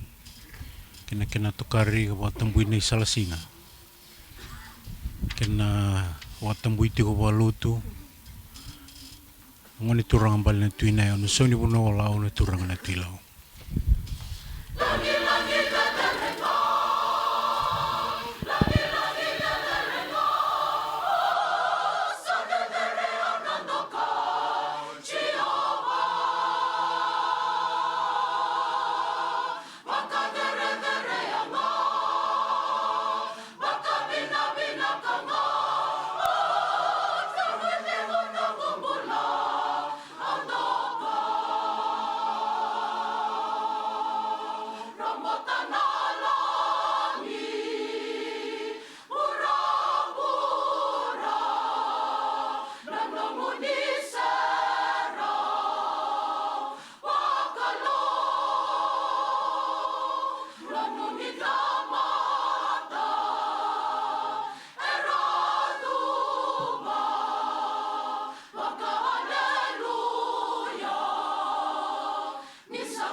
Inabongkan ni namon rana Leo ni matasere na korbo turanga Tubou sa lako nei lako bo turanga na ngonongo me sa suka ki balileu. Sa raliu ta tiko ngoni turanga balena Tui Nayau. Sa bo tambuya nei tutu ka sauni bono la una turanga na Tui Lau ka muri na non ramasi ni Vanua. Sa rongo tele tiko na pongkani lali karato ngiri tiko na lali na turanga me na eno no na muka ena tiki na bo turanga kambara. As you can hear in the background, that is the lali calling everyone to attention as this continues a sacred traditional part of the final procedure of installation of the Tui Nayau, the Tui Lau, the Sauni Vanua o Lau, which means overlord of the province of Lau. It is quite an honor and a privilege to join this auspicious occasion and watch his royalty from across the Pacific in Tonga, King Tubou VI, Queen Nanasi Pau'u, the Maori Queen joining us early this morning as well. Representatives of foreign missions in Fiji, our international partners, are also here as we now witness the introduction in the traditional sense of the Tui Nayau, the Tui Lau, and the Sauni Vanua o Lau to the Alofi. Alofi, again, ladies and gentlemen, is the assembly of elders who will each, by witnessing this ceremony, also in a sense endorse the installation of Ratu Tevita Uluilakeba Mara as Tui Nayau, Tui Lau, and Sauni Vanua o Lau. I now hand you back to Sitiveni Alufaki of FBC for our Vosa Vakaviti listeners. Vinaka.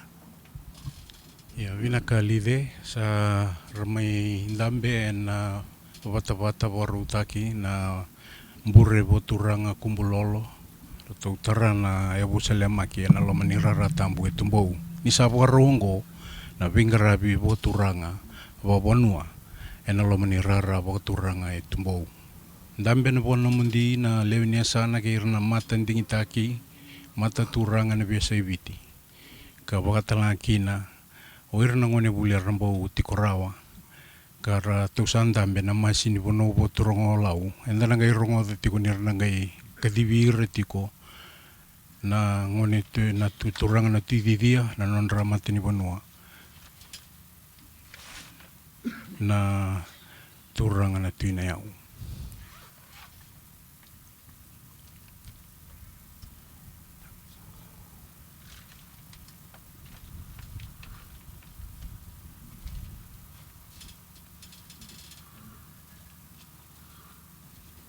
Nai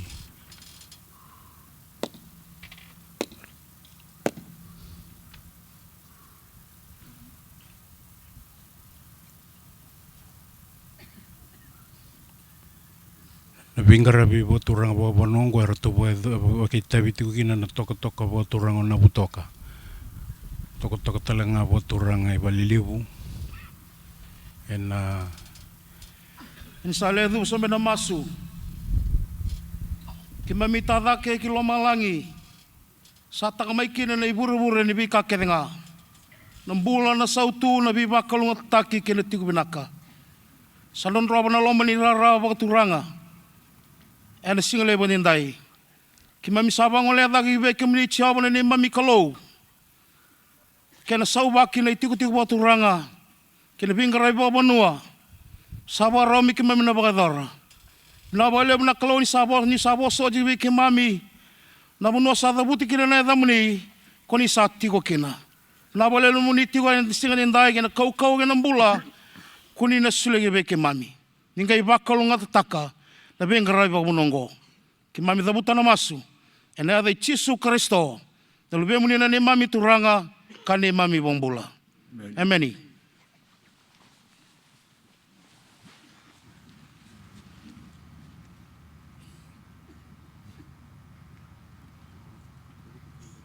Tau suka dia.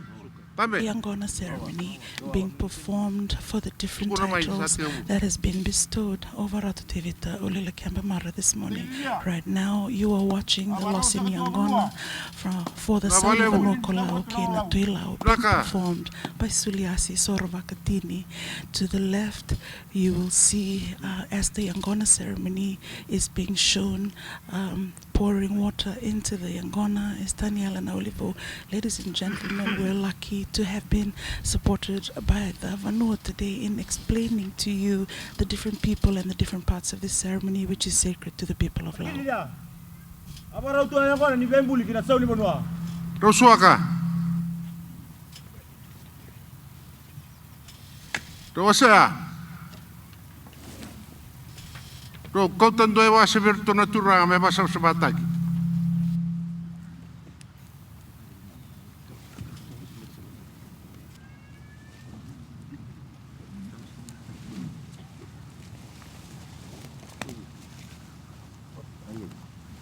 Hengona po turanga sara soliana non rei boro na ngoni turambal na tu na matakididia na turanga na tididia na matakididia ni bosota sua tulu na ngona po turanga me poka sabata ki ndu ber tu na tulu na ngona po turanga po rutaki me poka sabata ki mesa lose na ngona po turanga rani na sara bati kuna ruana i wasi ni ngona po turanga enangai da rongo da tiuna kina bosa po Vanua na ngauna e po tamporikina ena matakan dai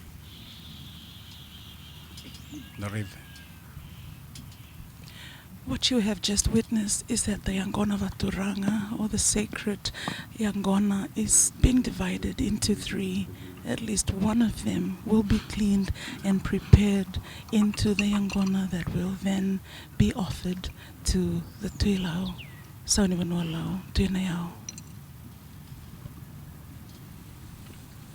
Ia totokan dina nanraki ki memi bukan dina tak tu Tubou saat itu menden den kona sauni yang kona bukan turanga ena nortu wingarabi na toka na butoka kartu wingarabi tiku ena matakan ikua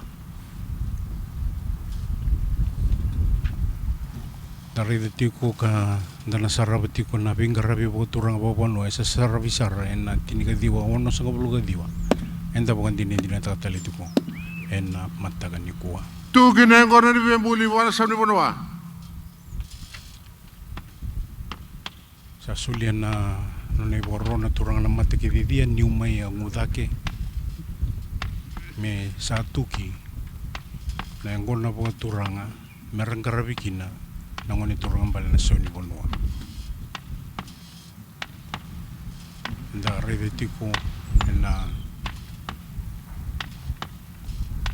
Rauni sarabati kongorna kena satu kena ngona tuki ruoti ko ena batu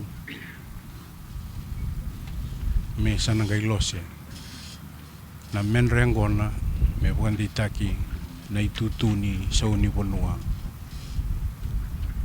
kolau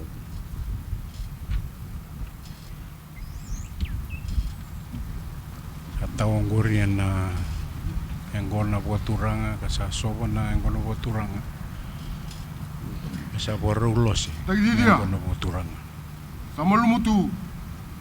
Ngona ni buli ni sauni Vanua. Lo sana ngona be unu ka buli sauni Vanua.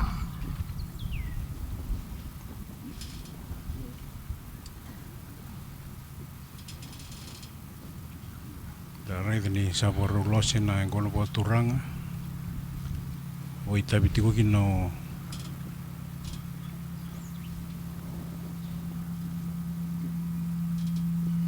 Suliasi na Ulibou na esa na mawi ka soparati ko nawai Daniela na Ulibou Oi donu. kina esa na matau ndambiti ko kina Johnny Wesley orto nang garabati ko na ngona po turanga na ngona po turanga menra na sauni Vanua po turanga olau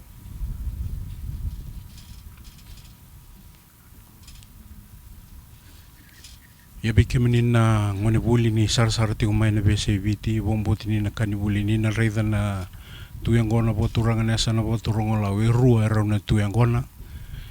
Dua e na taki kina na angona po turanga ne karuni bilo e na taki kina na wai ka ndau muria na angona po turanga ne rasa ngunu voti na sauni Vanua. Sa losi tikongori na angona po turanga Ratu Tevita kina na toka na butoka. Tu telanga vir na matanggali turanga e na korobo turanga ko Tubou. Randambe na bono mundi na sarsara na turanga na marama na leuni asana ka waki na nabi bonobo turanga e na nonto bono e viti. Nisa kinda bagitelitunga na sar-sar tiko mai palangnya na viti plus na ngonongo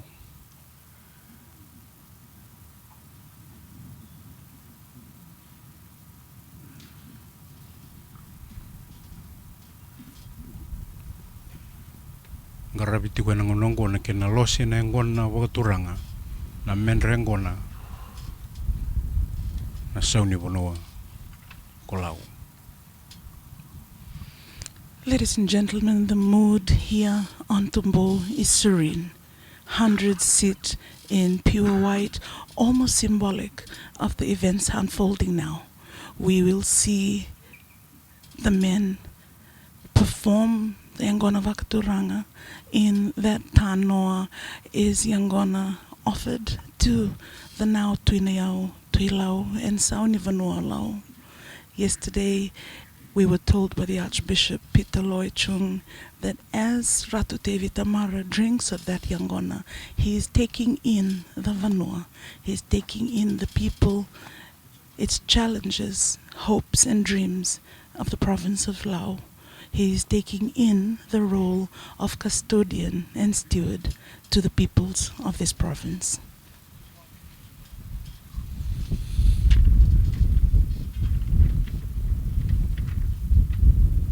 Ratu tomana tiko na nonatu wingarabi buturanga. Toko na butoka ka dembura ki kosa tiko uraya soro buatini kay Tevita na Ulibou.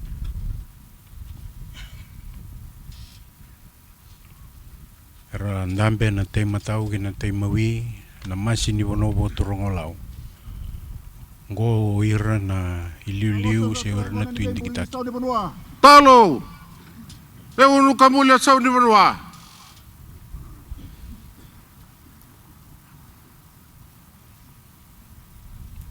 Solina no ne borona turang na matikiti dia mesa talo. Na ngona po turang na menre ngona na turang bali na sauni Vanua.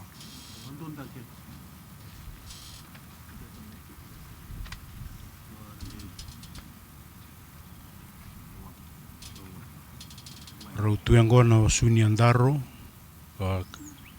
kau te tiko na wain roka roko talia I Tubou sa Tui Nayau.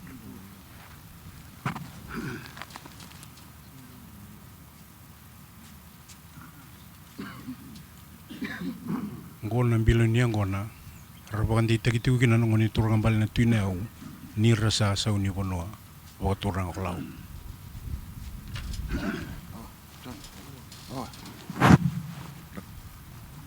Lako.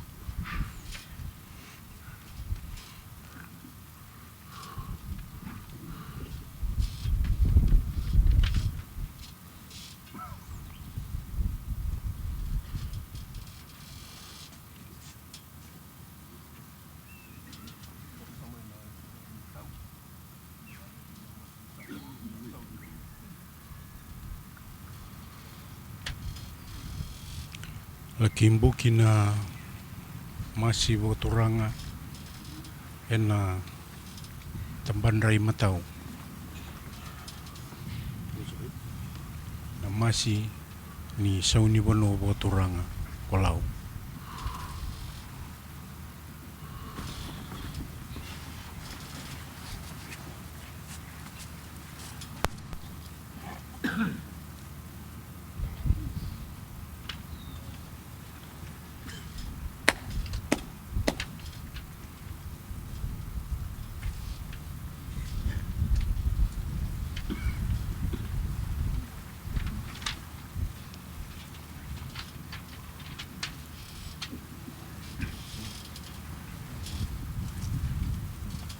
Raunduria na wawana Tui Angona, na Angona po turanga. Vira na turanga na sauni po nokolau.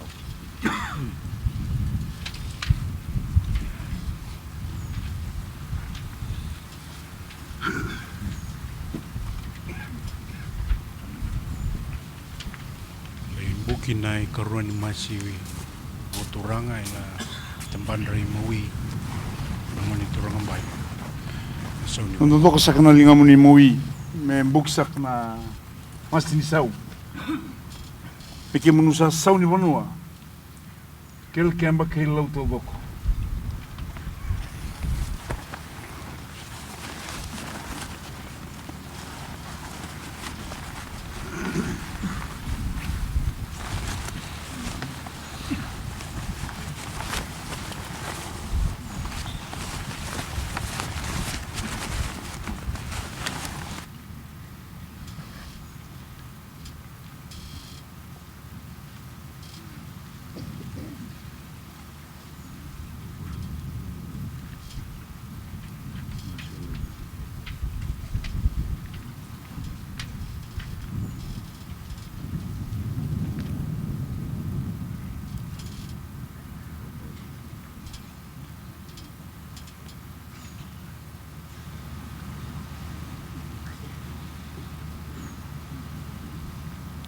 Ya bekemenin na sar-sar ti umay sa buki sa kaunggon na masih buat turanga na tambandra i maui. Wandi tegi sa tinga na ditutu o sa ni puno olau ni bereningai ngunubi na kena engona buat turanga.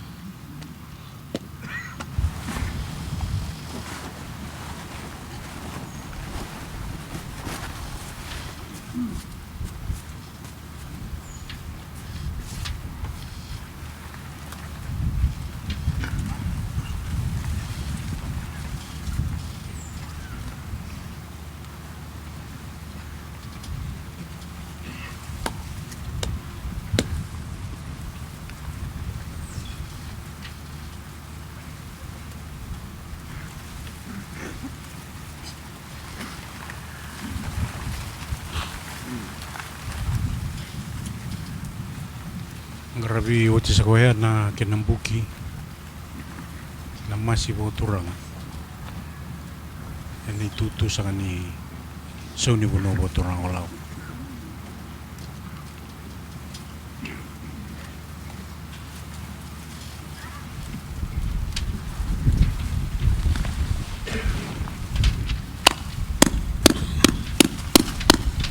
Nusa lea wirsa ka sauni Vanua. Au sa sulia sa lewa ni tamata. Ena buno yai muni sa liutaka. Era ni kemami liutaki bina kina. Katiko belomani ena buno ko ni sa liutaka. Mi balab sa tu ko mnu le ngauna. Ka sautu andel ni Vanua. Ena omnu ni ngauna ni be liutaki.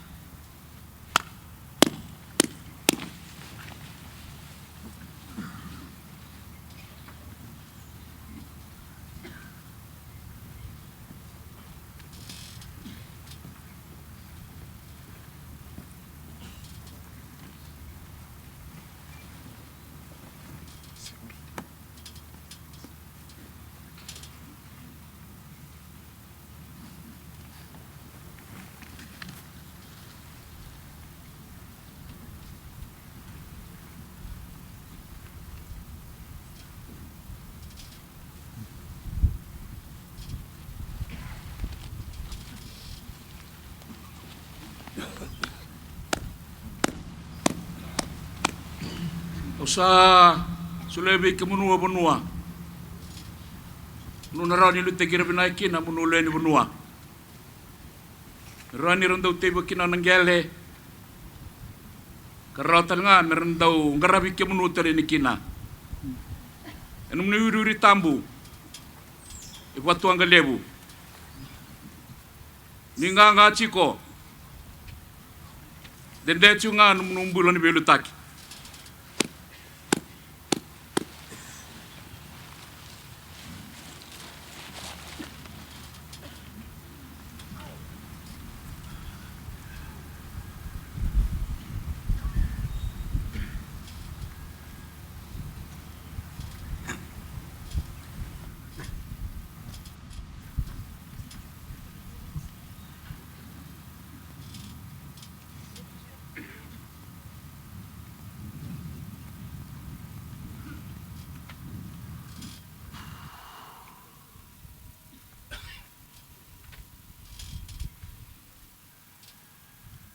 Sa kauda kena yang gona bo turanga. Yang gona bo turanga wandi tagi kina nai tutu bo sauni bono bo turanga lau.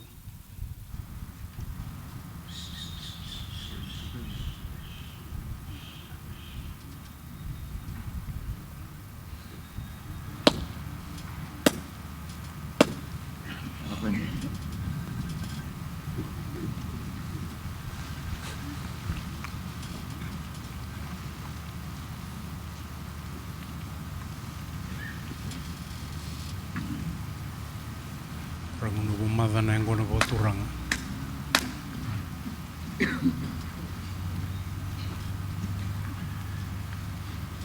Wah! Barangay mulot sa tulo sa Vanua.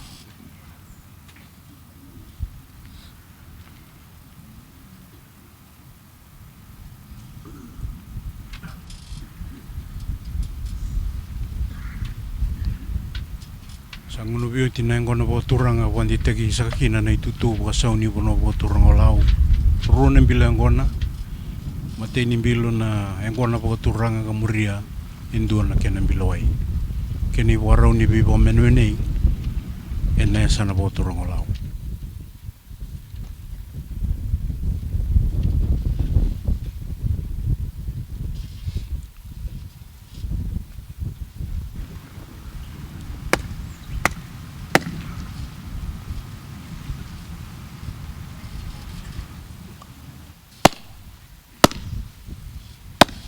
Bisa na kena irambe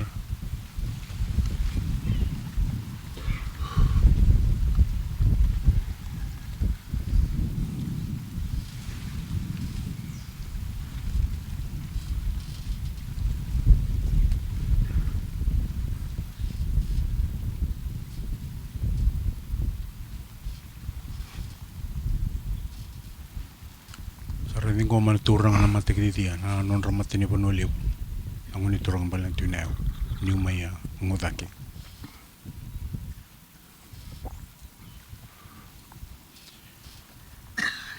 ikemenin na sar-sar ti umay na yang ko na po turang endong garabi biro na so ni po turang alaw enda na sarabong ko ruangan na ken ene ruangan na kenabilo ranguno sa ni Vanua kenda rida ni saranguno ti turang na matikiti dia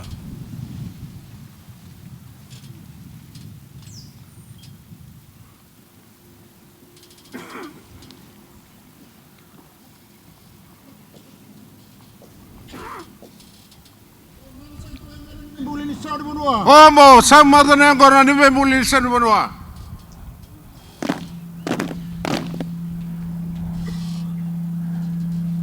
Sa kuya na imatay niyang ko na po turang ruangan na kinambilo ranguno nga nang turang ang balan na so ni Vanua karanguno na non ramati ni Vanua na turang na matikiti dia sa pakamata na yung ko na po turang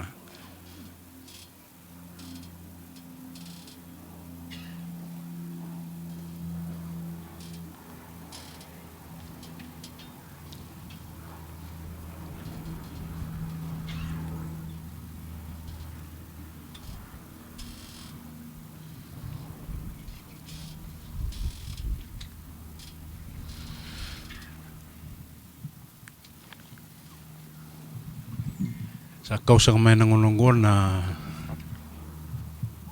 wasin yang gon na waturanga na kinabuan dita kina itutu waturanga bakasaw ni bono waturanga olaw na imatay niyang gon na waturanga and the sarabito na bingarabi na matakan denday kina sopa mangiti Lupa na kau.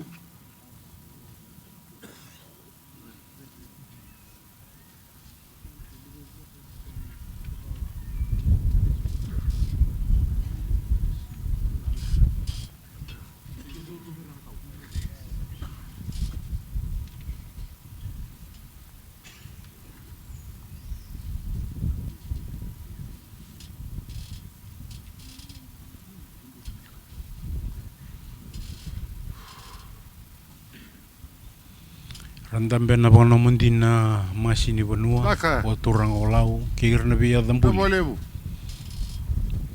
Era kadibi karalewa nangoni turang bal na suni bono walau. Uir na bia dambuli. Ene nenu bo turang Lakeba. Kapaka sakatalanga kina. Be ira era sa dau rayanga wale wena lomenya sana. Era ndo dau tana non ribo toka. Nangoni turang bal na Tui Nayau na suni Vanua. Rao ni renda metelanga na lo fi bo turanga. Palo. Turang baru roko. O tamu boy malalemu. Daka. Kami tamu turang batang lemu. Tabalemu. Alawin sa chiko turang Tui Nayau sa di muno kalau.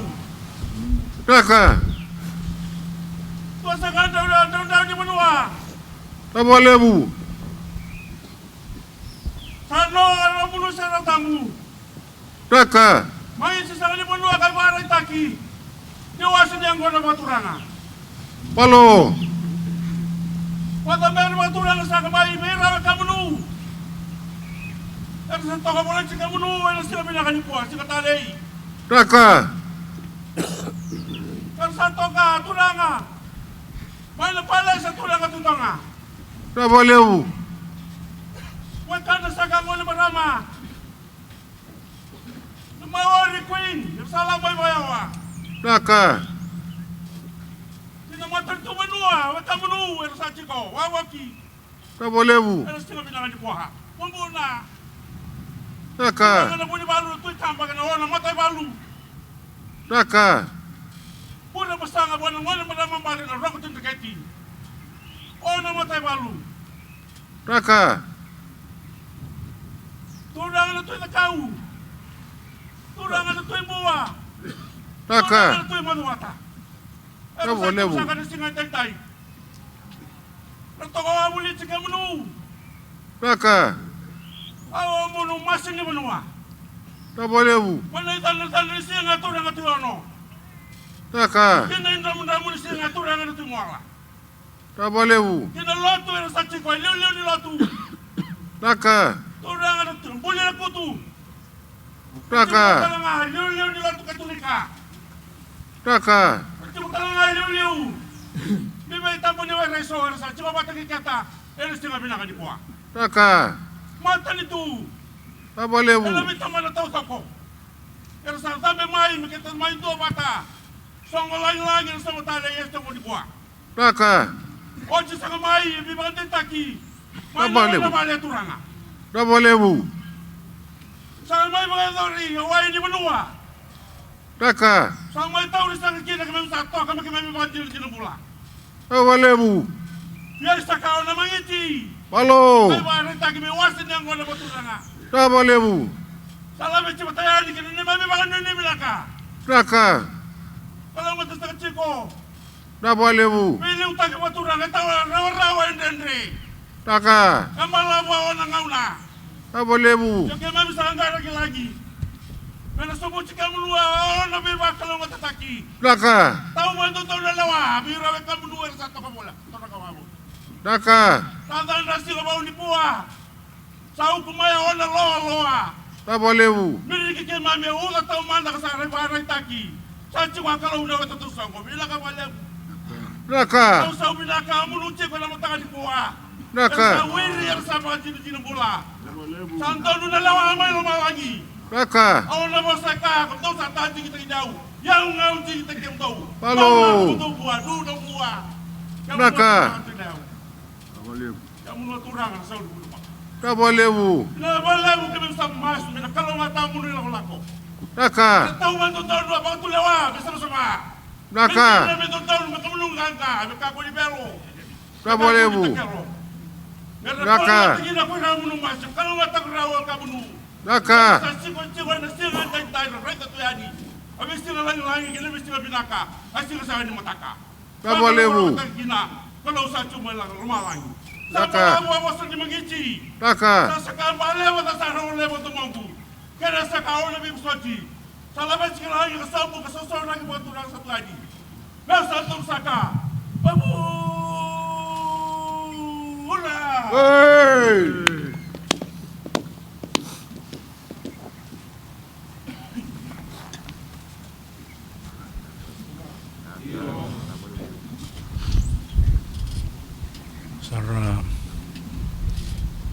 ngole na turanga na matakididia. Rale dingo manai. Wasini ang kona po turang.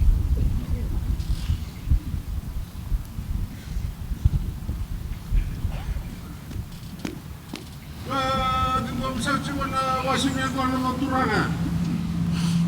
Wasini ang kona sa luar na kayo pagkina. Ang ano mo ang rawa, kano mo nuwang lau. Eh, muna masini Vanua. Usapan na kayo po liyan at mga ibuan ni Wau. Kaya sa upakin na winuwili mo turanga. May mga bariya ka na bosa. Hindi mo winuwili tamo mga turanga. May mga tuang na lebu. May rawa ni rawa. Muli turang bali. Nasaw ni mo na ulaw na tilaw. Mga na mga turanga. Hindi mo na turanga o tuanga. Pero turang bali na tuanga. Kaya na mo ni marama. Nakuwi ka mawari. Kaya ni grabe. Kawakina. Kami berdua turanga. Kami berdua biji. Rata bujuk turang wal makina. Kami turang balik berdua. Kami besar cumai. Ratu. Kami ni grabe. Kami tentu. Usaha mga ciko. Kaya kami batu perang lagi. Usaha kami mengicin wasin yang mana. Kami boleh baturanga. Wala sabi Vanua na Tui Nayau. Ibuat kalau salau. Lepas sabur tu ada beba kalau mataki. Kalau mata Vanua na. Kalau mata mas kalau. Nah matu na kami tahu kami tak kali. Lepas tu na bega boleh berdaka. Saya hatu kemati. Lepas tu na bega berdaka. Kaya kami lau mana. Nina. Amo.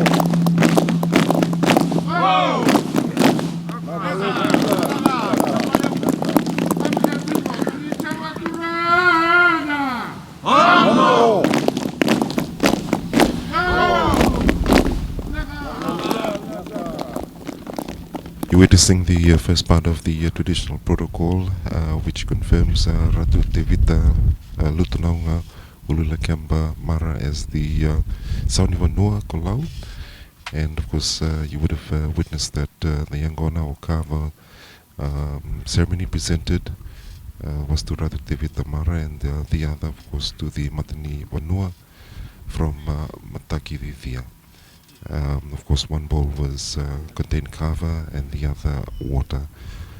So as the protocols continue, the next part will be, of course, the presentation for Tui Nayau. Pinakatai me bakanda sarong to samay dabaikan na nabingarabi waturanga bo Vanua era sa bakandi taki. Karangunu pa na kinambilo ka samay duwa na laman ni rosang pulukan duwa na yung bagi sawati. Nambilo ni sauni Vanua waturanga walau. Samay dambo tinamangiti waturanga sa sukalesu. Enda na saraba ng doon ang una lagalaga mayonggo. Na ikaruni bingarabi waturanga bo Vanua. Ena po hindi takikina. Nanon ritutu waktu ilau. Nandambe wabo kina masini Vanua. Sabaru mai nengkone di buli di Vanua lau. Me baka sabar ita kana matakididia nanon ramati ni Vanua na mati ni Vanua leo na ngoni turang na Tui Nayau na Sauni Vanua lau. Me sabu rau na pingarabi waturanga ni angkona waturanga. Mewe Ewaga dita kisah kina nambilo buat turangan ni samai uti na kena dua ena ros ngabulkan tuan yang bagi sawati nambilo ni turanga na Tui Nayau ka lewa kina na Vanua buat turanga olau ena kena tini katulun na tikina me baka era sandambe na kena masini Vanua ka titso era bisu semitegi mai ni rasing ni tikorawa wira karasabuan dita kena itutu ena lomini tikina kena be Tubou Vanua teleso nabi adambuli na eno bo turanga Lakeba kanda renda na rongo talanga vida talanga ni ndambe rasa kadi batale ngoni turanga bale na Tui Nayau na Sauni Vanua lau.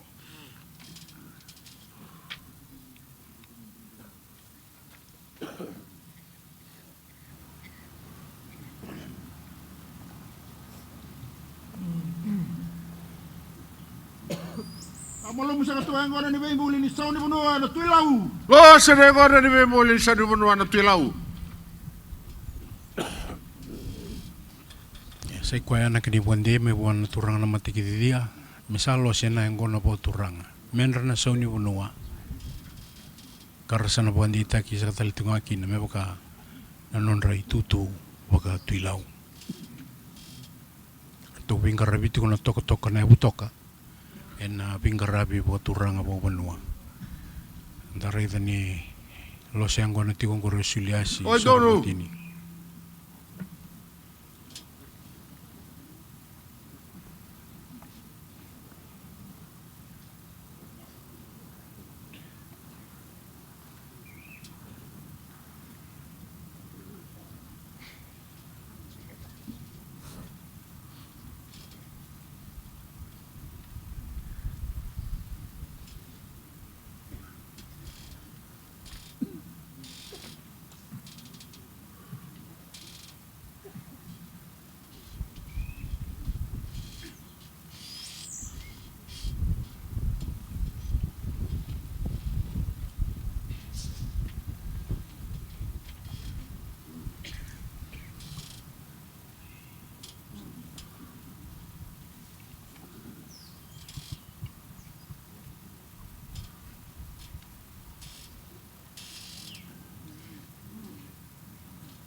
Tomani tikona kena lose na karuni yang gona po turanga.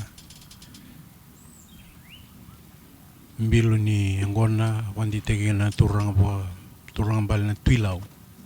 Karena ngunuwa na wani turanga bali na Tui Nayau na Soni Vanua na turanga na Tui Nayau. Karena ngunuwa bata ke hira na non ramasi ni Vanua. Me pagara sandambe na elofi po turanga. Ena singa lebu ni kua. Kawakina na bea dhambuli na nangai rongota tiko o ira kara ngunuba na kenambilo ni ranangai kadhiba tiko na turanga na matakididia.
Losa sa tuang ngona ni bembuli ni sauni Vanua na Tui Nayau.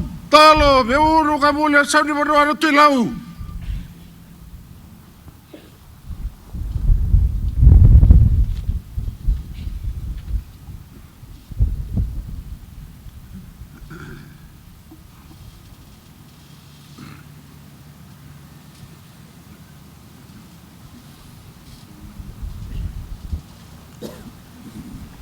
Sa tuta kina yang kono bo turanga bo Tevita ko kina chone liwaki.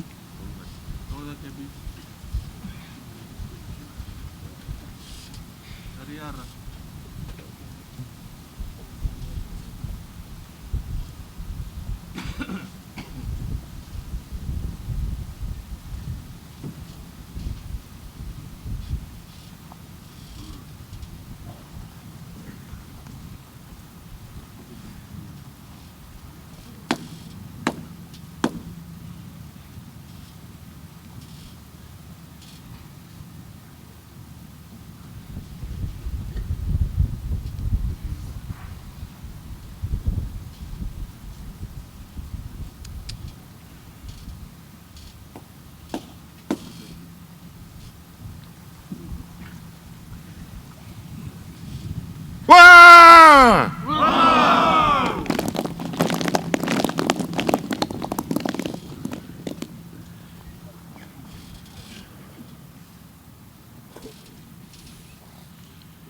Mulubi o tisa ti koe ana engona vo turanga. Menra na ngoni turanga na tuilau. Me pakai anda sarapa ti koe na singale puni kua. Me pakai wasapa rita kauti na engona. Me ambaleta nesa na vo turungo lau na turanga na tuilau. Rambiti na engona vo turanga. Nimbera nir nangai kadiba na turanga na matakididia. Na men rambilo. Na nonra masini Vanua. Na ngoni turanga bali na Tui Nayau. Sauni Vanua lau. Ngoni turanga na tuilau.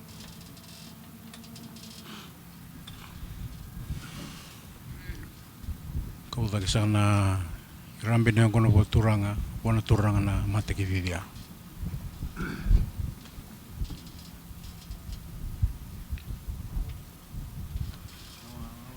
Kami na ngone ni borong ti kumai sana bo turang lau e ombo tinga na men rengona na ngone turang bal na soni Vanua turang na tilau na Tui Nayau.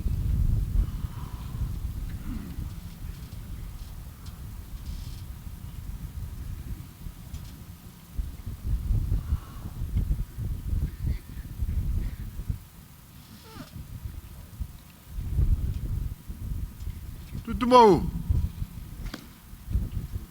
Sartika buka di na turang na matikidia na pia dambuli uira na masini Vanua bo turang lau sa kadiba nambilo ni angona e menra na turang na Tubou.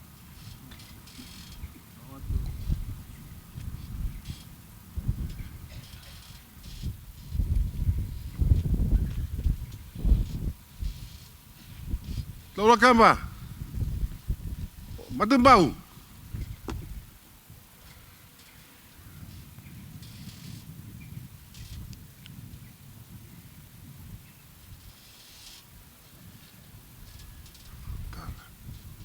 Turang na matakimbau.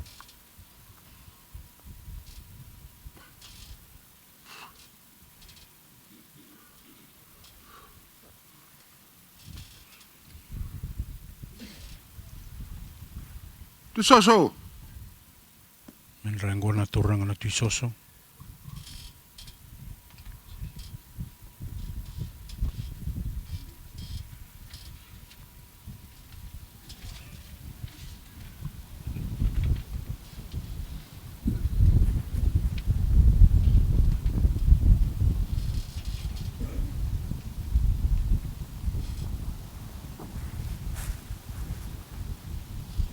Vanua. Ngono tina turang na Tui Soso sa kadiba na men rambilo. Na ngoni turang na vo Vanua.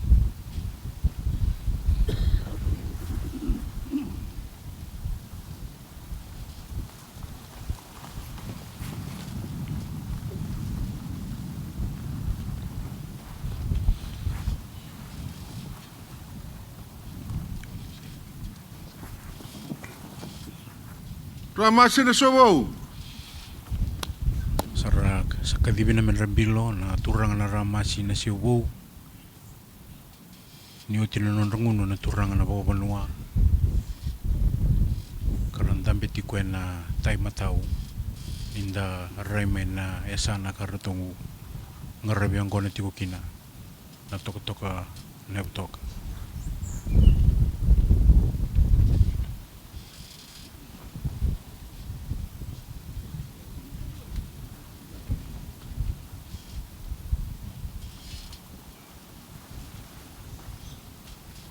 Sarung nuti na turang ramasi na Tubou.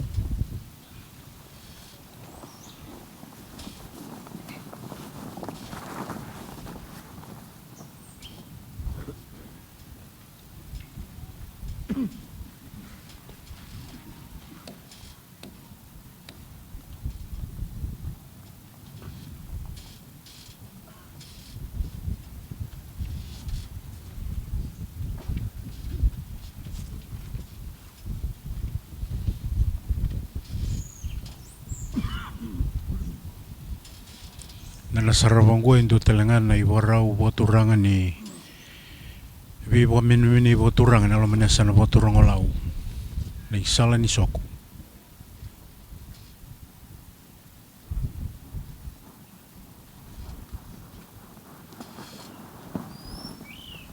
Daula Kemba, au sa whakatu karapegu na isala ngo, me nomu isala ni soko, wangoni dau. Yan dau maroro iko, ina vengon todoko, on dau ngaraba kia numi tai pa Vanua. Mo linga ngā sa tiko.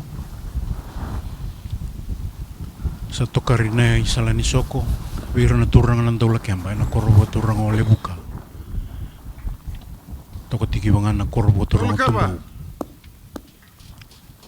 Sa tokarioti na isala ni soko, vira na turang ng Daula Kemba, kasa kadibi, na menrambilo niyango na boturanga.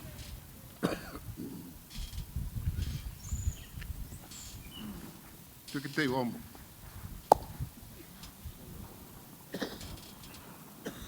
Unuti na turang ng Daula Kemba.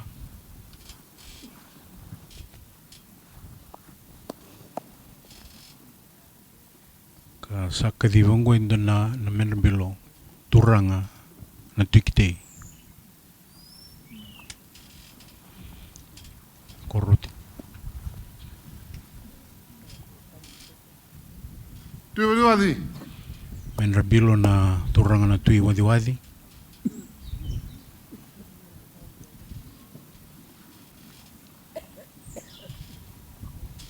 Sau ke mo lebu. Katarapa na menrambilo na ngone turanga na sau ni bono turanga mo lebu.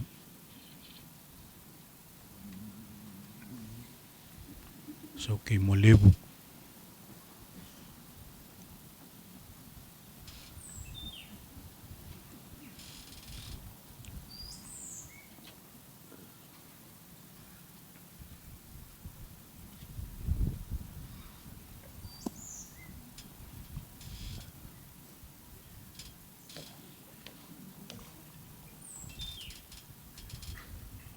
Ratu lau.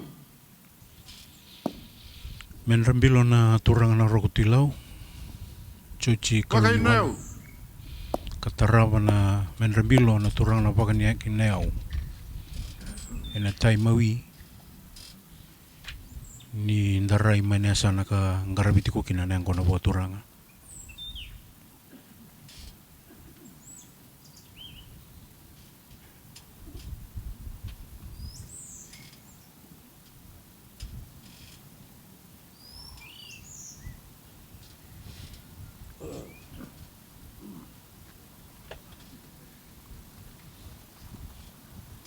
Kaswalau. Sa kadibendo talangan ng bilo ka menrambilo na talatalanga sini wasi-wasi olau. Tui moala. Kadibi ng gas ko lau. Katarapa na menrambilo na turanga na tui moala.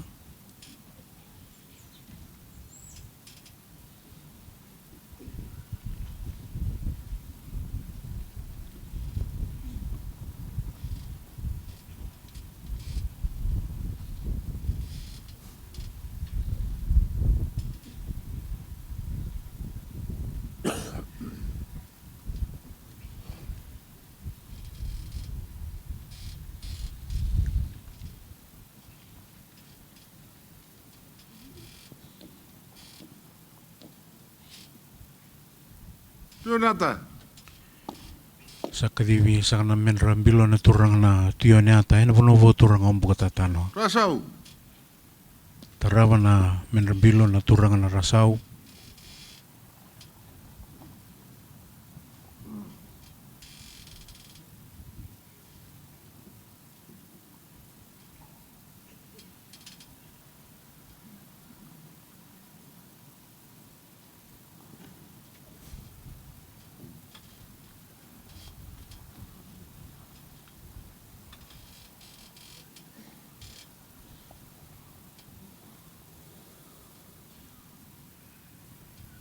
Ramasin tale makotu.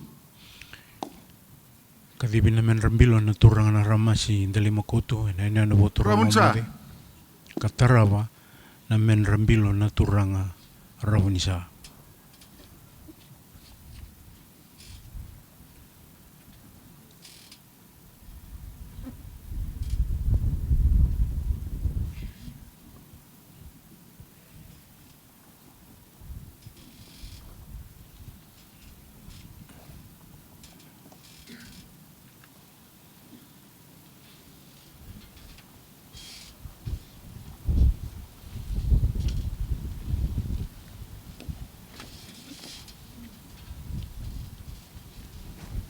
Tui dia. Menra bilo na turang na tidi dia. Karangunu ti kongo na masi ni pono vo turang lau.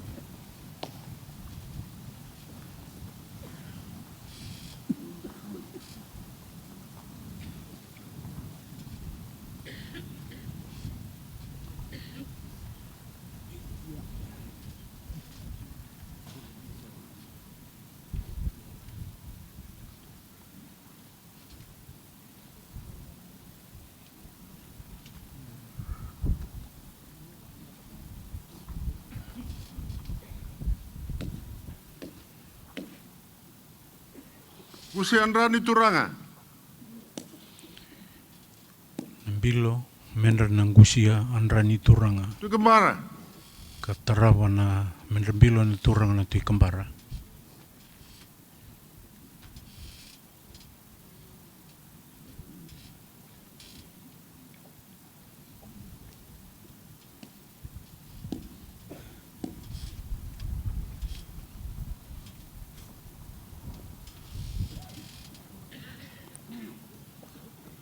Tirane ke budi.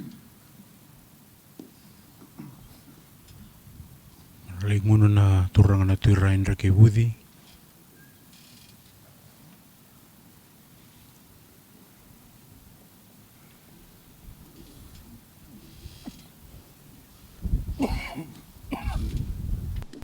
Tiraba tulingle. Muria na menra bilo na turang na tui rai watu lingi-lingi.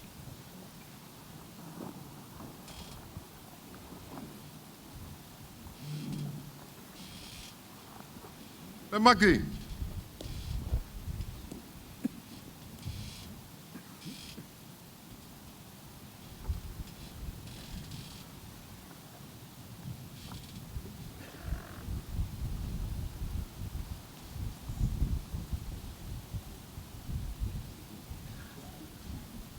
Tu belanga.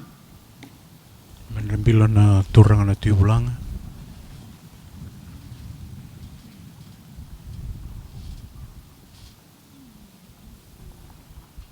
Ngunubo chimione turang bedi. Tu ratapu. Tarawa na menra bilo na turang na tui rai atapu.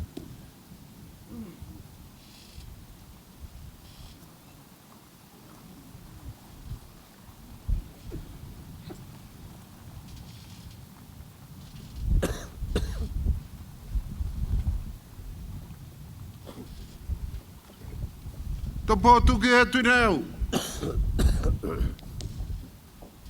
Menra bilo na turang na taupo tu kia Tui Nayau.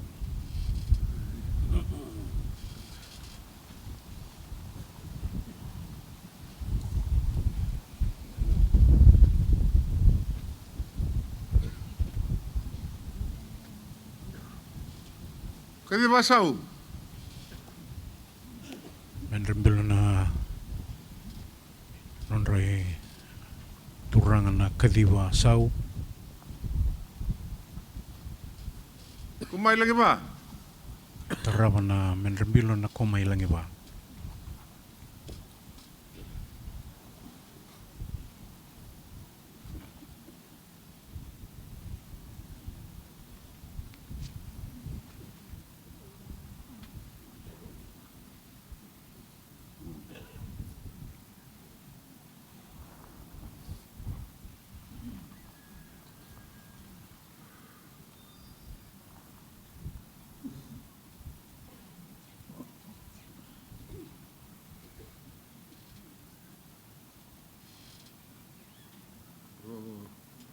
Udah tarawa. Ha? Kumanoko.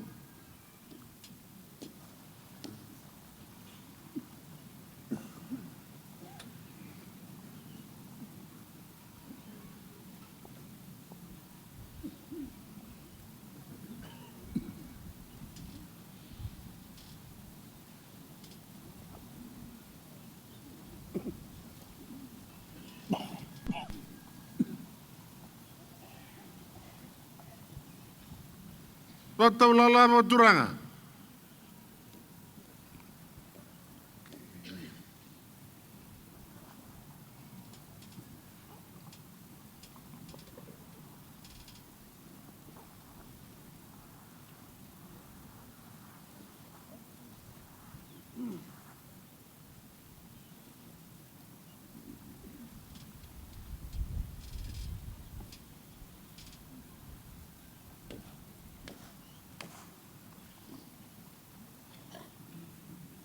Patungia ni Vanua. Itutu ko patungia ni Vanua rasang ngunu na ngununggo.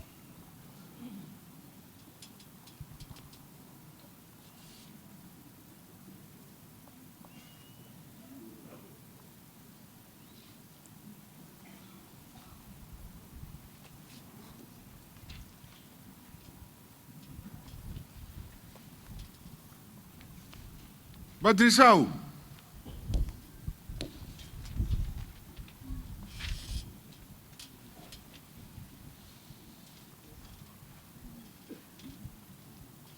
Sakumi.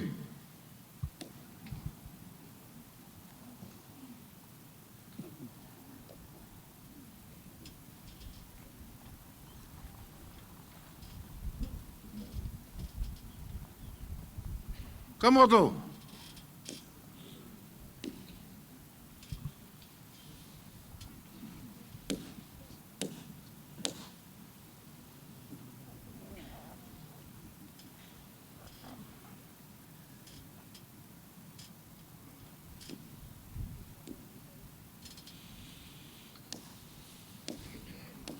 Sarang ngunu tiwa na non ramas ni Vanua. Nongon turang na tui. Vamos, sama da rengo ni bembuli sa ni Vanua Ratu Tevita. Eka. Apa lewu?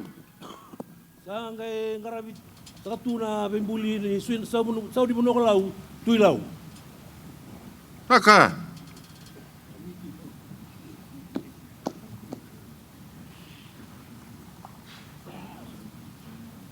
Mebakanda sarabati ko na matagan indai na yang gona ni bembuli kabuan di tegi na itutu sau ni Vanua kina tilau en billo ni kena buan di taki na turang na tilau ni resalewan na Vanua na esa na boturong olau rangunu bata ke iran na non ramasi ni Vanua rebeli utaki na lomani tiki no lau bitiki na resema na esa na boturong olau kabukaki na be dambuli en the rongo de Nikua son eda buli ga rasanga mi buan de te telanga mera daundambe en ngauna en do songo kina ne sanolau karawiri saritiko kina ngoni turanga na Tui Nayau na soni bono lau ngoni turanga na tilau ka sakau de ngona I wasen ni ngona apo turanga tutokanan rakien na koro Tubou wa turu buto bakalilay na lumalangi kan tare ni sa vila telamay na matinisi tutoko ba tina munda ni tangi may barabi kaba kinanon dambe na bakal mandi turang agi na marama era tokar na isulu bulu-bulu nga isi bumbe nga ngauna melauray kina lo menesa na turang olaw Ni ratokara na isulu bula-bula. E na singa ni rambuli. Na sturanga na sauni Vanua.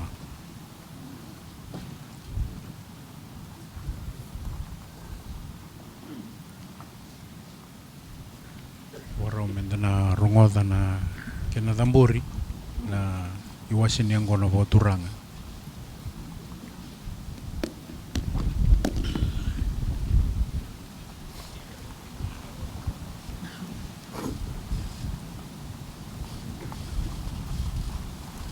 Matikiti dia.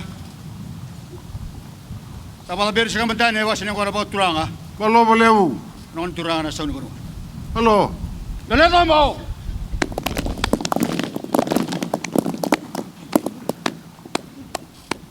Sahabat turang sa cingin na iri sabaki.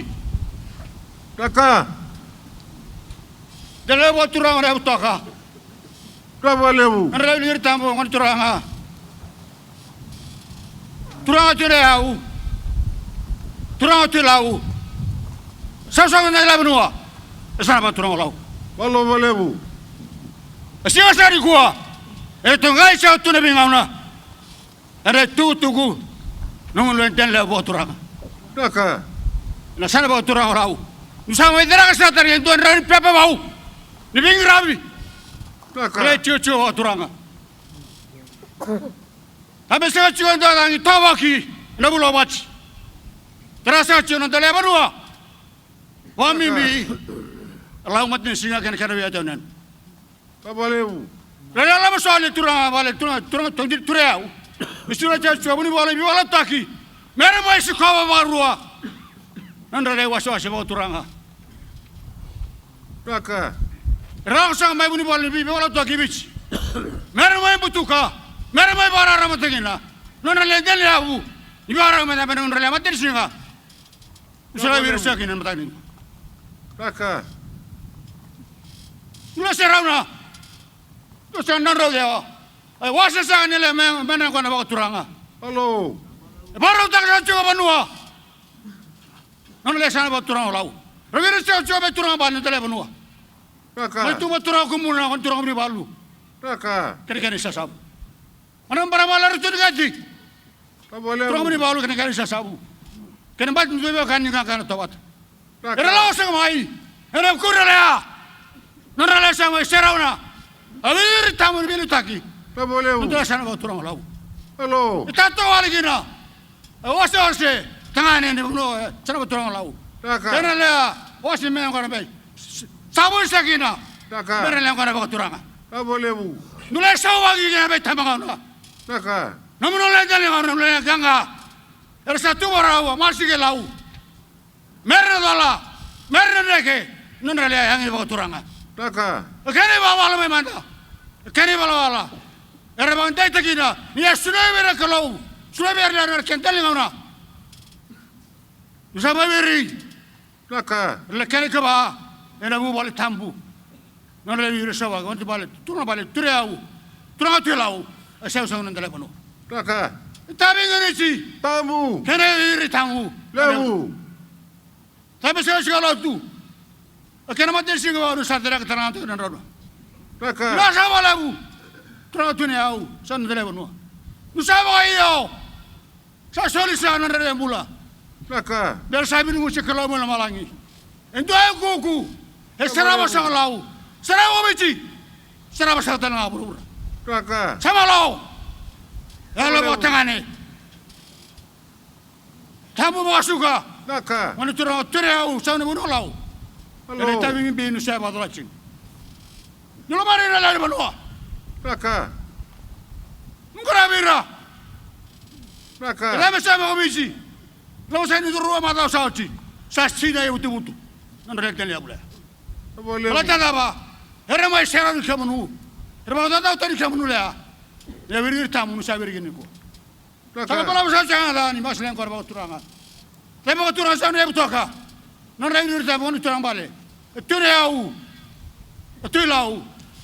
Asengu lau. Meno mun sa chora ni langi. Kaka. Me ba kana ngatak ni ka ba na langi. Kamu ora.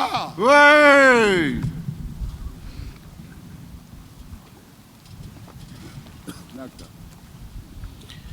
Lambo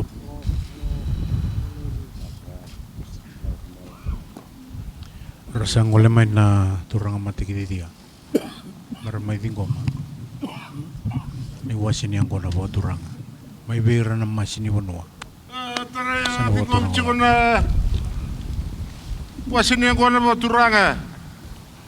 Angkara bawa turang sa cuma na peguduri batu ilau ertongo ni bondrawa. Ada misal cuai ni betul lebu. Tersawiri nai betul tamu. Nong turang balik na sa ni Vanua na tuilau. Karwa turang sa cikoi kumuna. Pesa nong turang na budi balu na tui kamba. Karwa turang sa cikoi Vanua tonga, wana tui tonga. Imbur basanga, virangon merambal roti reketi. Ena mater tu be karna tobata. La mene mater tu levu. La me sa cikoi kene be karin sa cikoi. Waro rota cikoi na Vanua. Dam bebe kemunia liga ni bengrabi ni matentu. Nusama iban rakai ciko. Ena Vanua Lakeba. Babi ni mina takina alubinaka. Kemudian turanga. Wanirawa. Kemudian masih kelau. Malo wale bawa wasata. Malo wale bawa rakai. Tau kalungata. Lebu tu am tau bengau na binaka. Kami turang kemudian kami tak kali. Rika imbana na buata may bekau. Embala mucukau na ngauna turanga sa ni Vanua. Mana? Hey, kira. Amdo. Go. Nah. Kami sa ciko. Wah, mangicaba turanga. Amdo. Go. Nah.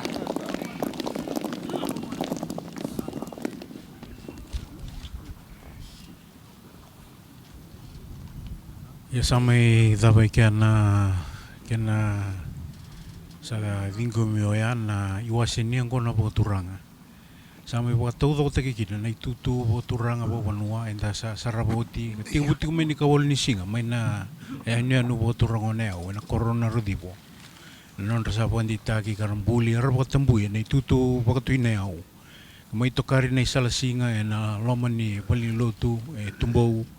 Rasa buka tahun di taki kina kamasulaki na itawi sauni Vanua kena tuilau na kena bingarabi buat turanga bawa Vanua enda saraba na matangan dindai na mateni yang kona buat turanga yang kona rangunuwa ina nonrei tutu ni rasa bukan di taki na itutu ni sauni Vanua buat turanga lau enda kai saraba buat tiongore na yang kona kawan di taki kina nonrei tutu buat tuilau ena lo menesa na buat turanga lau keir na kena masini Vanua era kadibi na beya dambuli enda sarongo da ni era kadibi na turanga na mati kididia era dambe mera ndobata na bibo menemenei ena mataka ndai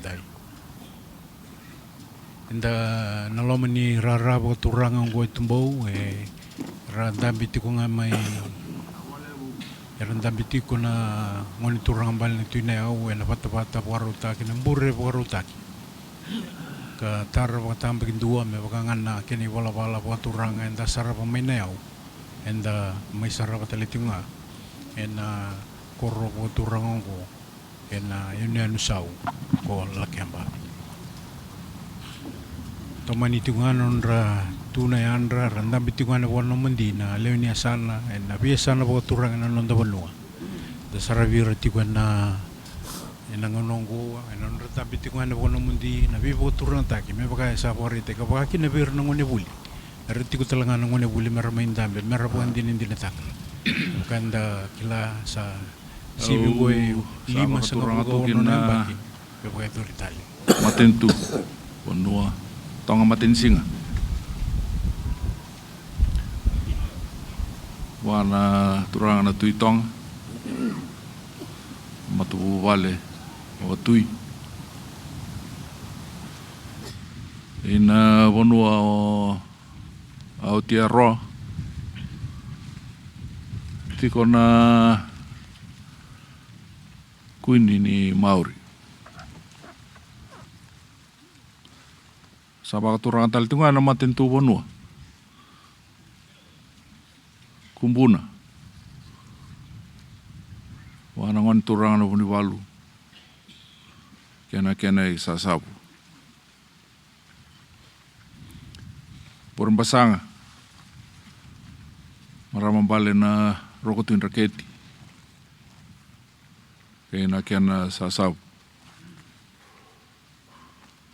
Na matintu beokani. Matintu velomani. Nungu matintu na tovata.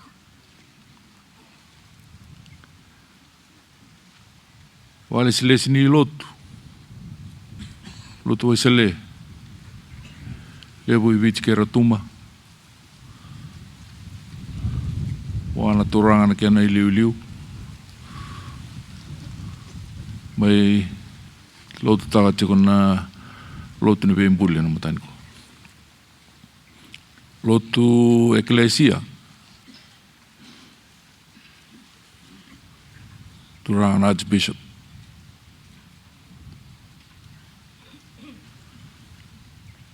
Kemeni na leo ni boseado.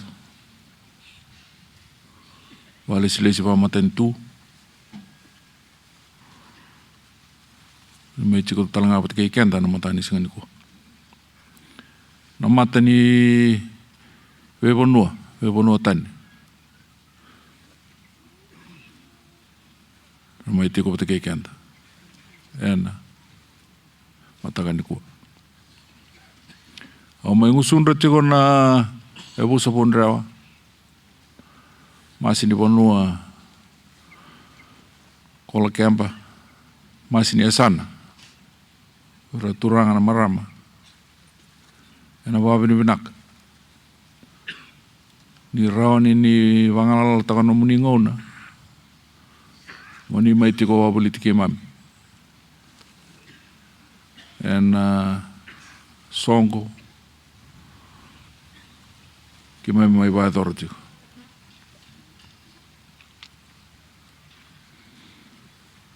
Songo ukela ni ndo pate ke mami na kena wambi imbitaki. Ke mami wambota. Ningo endo na chiki ni Bengarabi. Se wo weekend na ikau I taukei. Menda wako ukotaki. Menda wako ukotaka. Na wei kau itaki. Kena wei waturanga taki.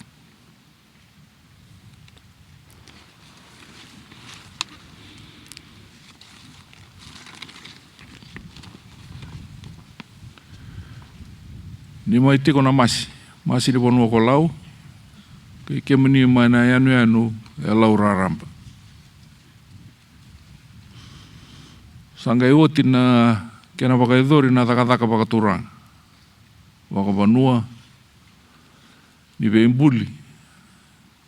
Ko ni ka ko ni sa mai wakatikori au kina. Ena itiko wakasau. Sau ni Vanua. Ka tui lau talaga.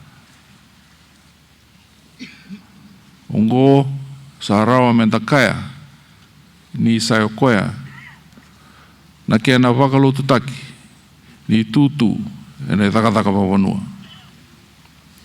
Kanto taka mai liu ni mbera ni kena dili mai ni mbera ni kena dila mai na rarama ni lotu wa Kristo ka thambeta tomanda na mata sa ongo kona putoka ka ngai tete sombeani e muri ki vitira ramba.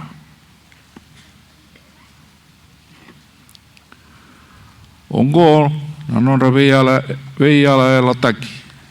Waka Vanua, na leo ni Vanua kena nonra turanga. Ko leo ni Vanua me vengarabe na ngoni sa Lakeba waka Vanua me waka na kena I vala. Na turanga me vei tumberi e na vei ngoni sa Lakeba ka kilai me toro dake kina veta I dake na I tutu ni non rambula na nona tamata.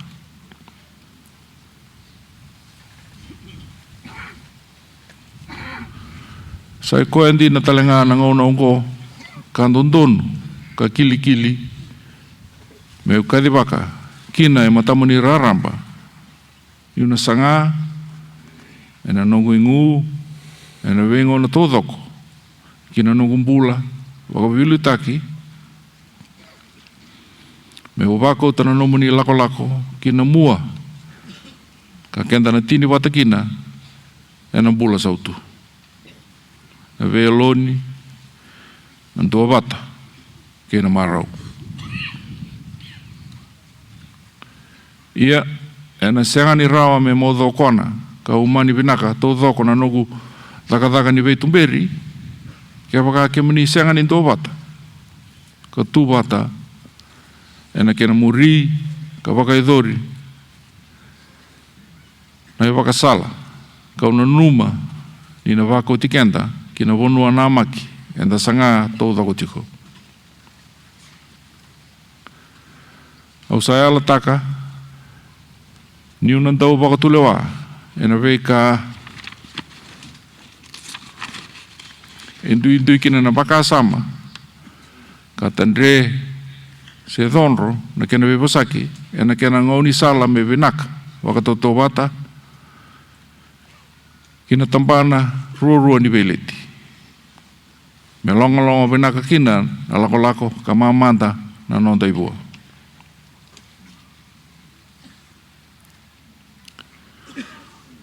Ongo, sanga i kena i kawa, ni vei mbuli wana Tui Nayau, ka sau ni Vanua ko lau. Teka bu mai vera solo, ka wakandewa sombu mai,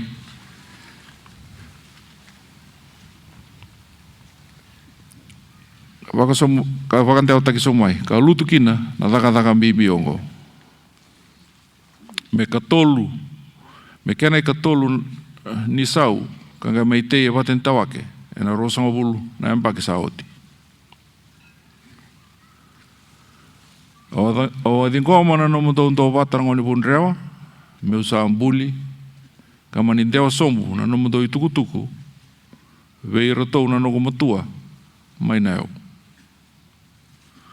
Ia, sa oti mai kona yau, ka sanga mai tini e Tubou, na dhaka mbibi ongo.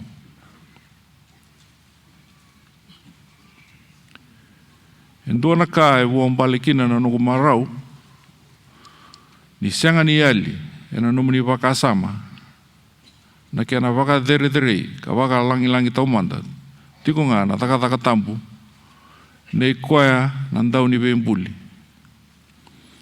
Me waka liu e na singa inda e na wali loto langi, ka wambuli taumanda kina waka loto.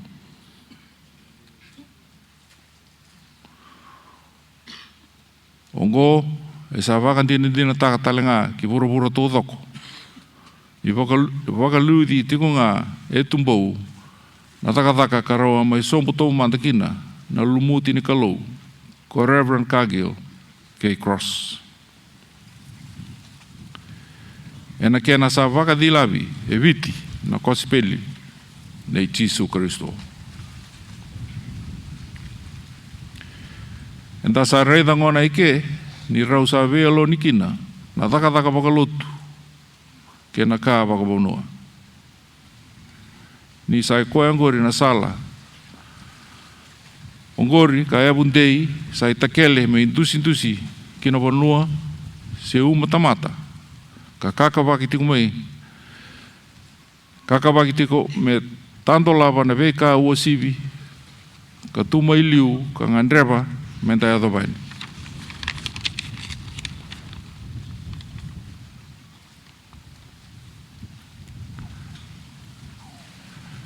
Sa rengati e ke, na e wola, vivingi, ni vei ala e alati pakalotu. Ke ina tampana paka Vanua. Me rauntua wata, ka velo manitaka. Ka velo manitaka, kina, na ka me taka pako leo ni Vanua, ke ina tūranga. Ke muni sa tamboro o tina iala ni soli Vanua, ke ina tamata. Kine lewa, kine lewe ni nongu veliu taki, Kau sa tambora le so pakatalenga kina be kemani na nogu yala ni una tumbera ka waka uta na nonda lako e wakana be buki ni kalou dedere na sala binaka wakatauto wata be kenda kina tiko binaka sautu kena marau kau sa masuta kina ngo na tui ni tui ka turanga ni turanga me wakante itaka na be yala tiongo ka sobara kana nona mana i viva kalonga taki me sombuta na nonda Vanua rarambo ko lau ke kenda kede na lewena ni mani mai chiko na masi ni Vanua lau ni chiko na turanga na marama ni chiko na sureti ulangi dokai ni sureti main dua tiko na kupasara kaleka main tolea chikina na pe bati kori baka lotu pa Vanua sama e vai tori chiko be au na singa indai sa bato ka ana ken leu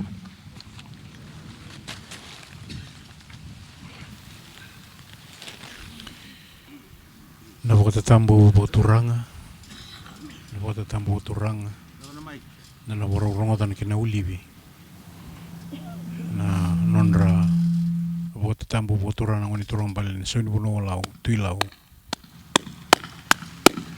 turang na Tui Nayau. Sa ulib sa kasuwang, watam waturang. Watam sa waturanga. Sa tau sa sumay, rong sa sumay, may nanrakan kula tambu, may nawiruir tambu may batong galebu. Berlea turang bale Tui Nayau. Sa ni puno lau, turang bale Tui lau.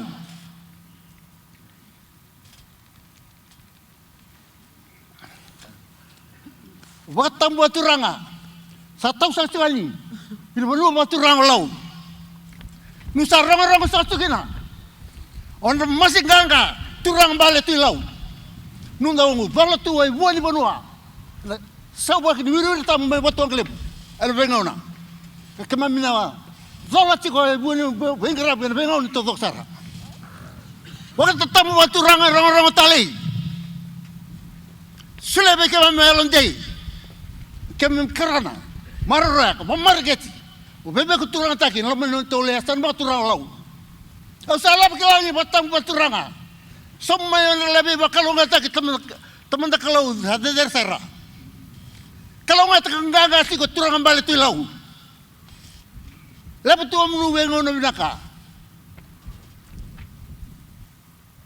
Kalau ngata ko lau wengo to sara. Mana? Hey, dina, amdo. Go! Braka!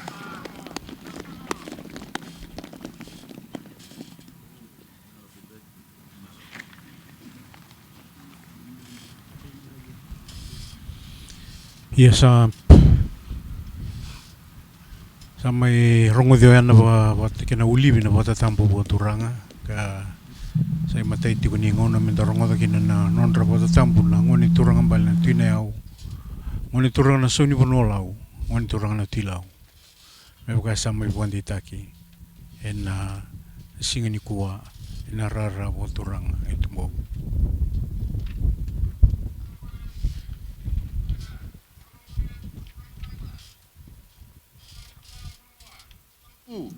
So ya ako mati, lebu tu bingau na binaka. Nasa baleu.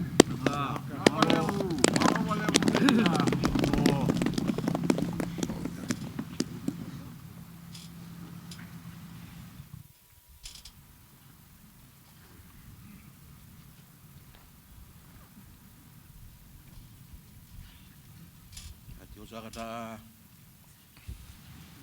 wala lomani na buoni rewa oni sa dambe sa tiko na turang ambale na Tui Nayau na soni Vanua lau Tui lau rati osa kana no mani masi era sa ngunu oti sawase oti na menre ngona ni ngarabi tavi me ado bana mati nung kita binto kaya na busa ni mati ni tu na kaya na biwa kani kede sara kaya na kaya na binga rabi kede sara ke mami sa ti wenda indai ke mami boka dina taka na songa langi song do kai songa boka turanga me mai tauda na vosa ni boka nditaki na vosa ni boka taunaki ke na vosa ni boka nui binaka ena nomani sadambeta na itutu do kai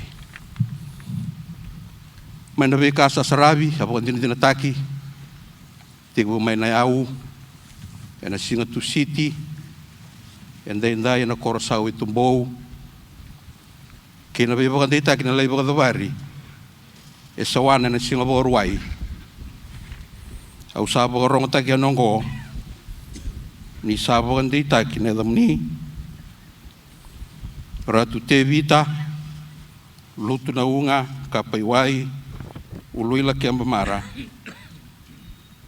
kami sa pagkataki kila na ibola ni kambula mo ni sa dambeta na itutu iturangan ni matanggali buwan ni rewa turangan ni abu sa Lakeba turangan bali na Tui Nayau sau ni Vanua lau ka Tui lau sa ratalangay na Vanua Lakeba ay tutu anggo ay tutu ndokai yan ang mula baka Vanua ni tutu ni Veli utaki ena matanggali buwan ni rewa ena kena itoka kena sara ena busa Lakeba ena kena be matanggali kena sara ena Vanua Lakeba moala totoya didia kambara mode ulanga oneata ono molevu ke loma kena be abu sanggali ke sara mata tuba singalebu na isiama ni kena be okani kina matani tu Vanua kumbuna ke mbure masanga boka kina lotu kena matani tu ena andrevi na be lutagi boka ndau ni be ngaravi ena rangaravi no nomni leo ni buvale ramba ilebongo so tatau nagi non rambula na borongo kasemati ena nomu ni be liutaki moni ngai reida na nona liutaki boka matau kena nona tigo binaka ena be singa embi kina nomu ni tavi moni anrava na kena boka tulawata ki boka matau na umangele na kena iwai ngoli kena maroroi na kena itobo na iwalo boka turanga moni maroroi na rambula ni leo ni nomu ni buvale merakua ni lako sese se ali mai na buvale ka moni tuta ka no ratiko velomani kena no andra boka sau tutaki na tutu kena itabe ni kadibi kinongo iso som ni tutu kena itabe boka lo e burabura ena be boka sara boka lebu na nomu ni semati kemuni buwana nondo turanga menda ubosa kaliutagi kemuni ena itabi mbimbi oni sa nui tagi kina endai ono nui binaka na matini tu vei kemuni ena itutu kena itabi ndokai oni sa bogandai tagi kina ongo mesangin dono no muni vei lutaki men reuna kena lemba kamboya ona salu no muni vei ngarabi bina sa bogalepu Daka sa dingo michiko na itukutu ni veterungi Vanua sa rongo chikumai wana turanga na ilulu ni veterungi Vanua nu sa rongo masih ke lau ke Vanua leo ni Vanua ke lau sa bandai taki ena onrei toka ena veterungi Vanua na onrei boli kambula dai tutu va Tui Nayau sa ni Vanua lau dai Tui Nayau sa kena ngauna mendara duri mendara bala mendara mate endara gai bula ena dada kare dole bua kamena bambar tamerikina na biwa sautu takini klau kena langi men nelau ena bengauna ni mataka bidak sa baleu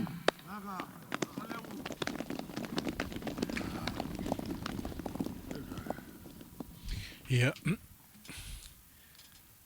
na rongoda na itutuku mai vira na ililu ni Vitoringi Vanua api mele kitola e na viwandi taki vo Vanua, e na vukusaka ni mateni tu, kar kena mata e na singiniku a mera wandi o taka, na itukutu ni viwandi taki na itutu vo turanga vo Vanua sarmai wandi taki, mera liu taka, na la e sana vo turungo lau, na itutu ni sauni Vanua vo turungo lau, itutu vo tui lau, na ngoni turungo bali na Tui Nayau.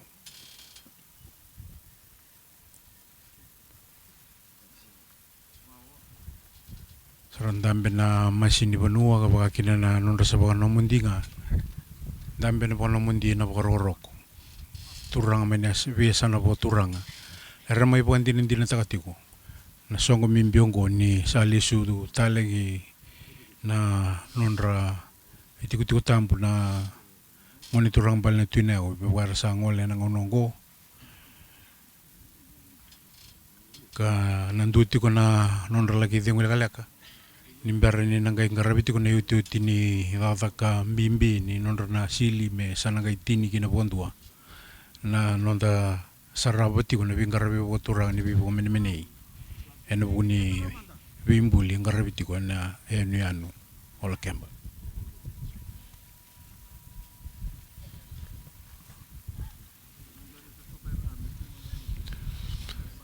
And there you've just witnessed the traditional protocols with the Ngona ceremony and presentations. Doiana ba bini bina be choba. Isaya lo bina ko koya.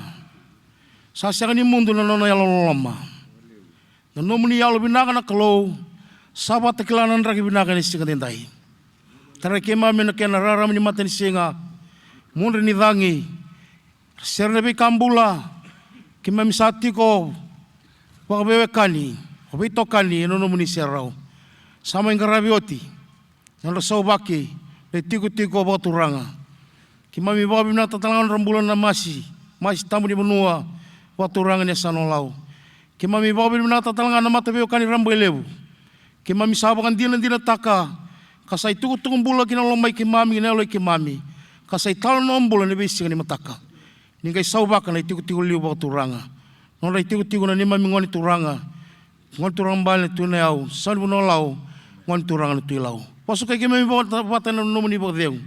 Ke mami kirena nomuni lola malebu na klo. Na lola mai Yesu Kristo na lebe muni na ni mami turanga. Na ba deu na bi marwai ni lola muni na lo tambu. Me sa marwai kanta bata na sikan ndai turanga me ka ko saranga ni mundo. Amen Yesu.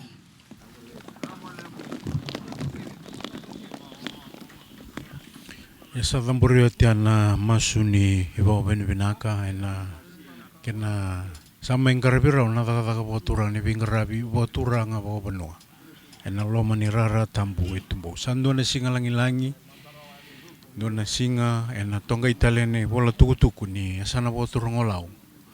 Wa mimbi berni tambangoni ra saraba ra wandin dinataka ena koro boturang Tubou.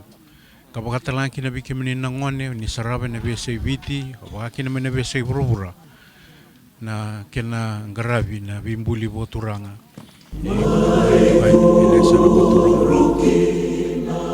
Ya sara laki buat yang mubala kala kana ngoni turang bal na Tui Nayau ka sanangai ngarabi na uti ni idata ka boturanga Vanua ni bibo menmene. Kana non laki sili ka ralaki Bisau me sangai tinia ni kina bondua na bingarabi boturanga bo Vanua enda sarabatiko ena lomania sana boturanga lau.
Ini sarida tikongor na nonra sa labeti na ngoni turang bal na Tui Nayau na nonra bata-bata bakaturanga. Mira sa kawian ni imbarabi na nonra tumbu ni Sisili. Marna laki sili kina misa na ngai me bakatabari kina bakandua. Na nonda sarabati ko na bimbuli bakaturanga. Na takatakan ni bibo mene-mene bakaturanga. Randong garabi kina na ngoni turang bal na Tui Nayau. So ni wono lau ka ngoni turanga na Tui Lau.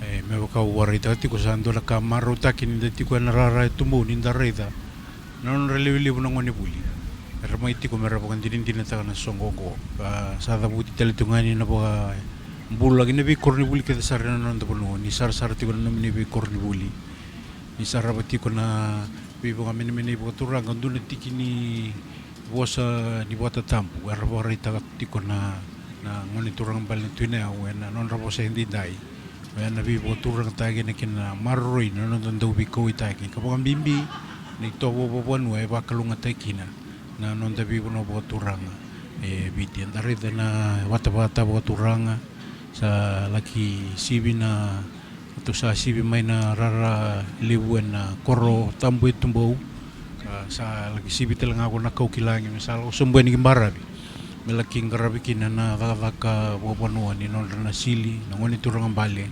so ni Vanua ka sana gai mai buat apa itu kina, anon ta sarabati ko, nabi ngarabi buat turang ay buat itu ko, singin ikua, kau ni na rida tiko na kena itambang gori, itambang tiko mai mali walala, na ilala usum, kina nonra Vanua ni sili, nangoni turang bali, na Tui Nayau.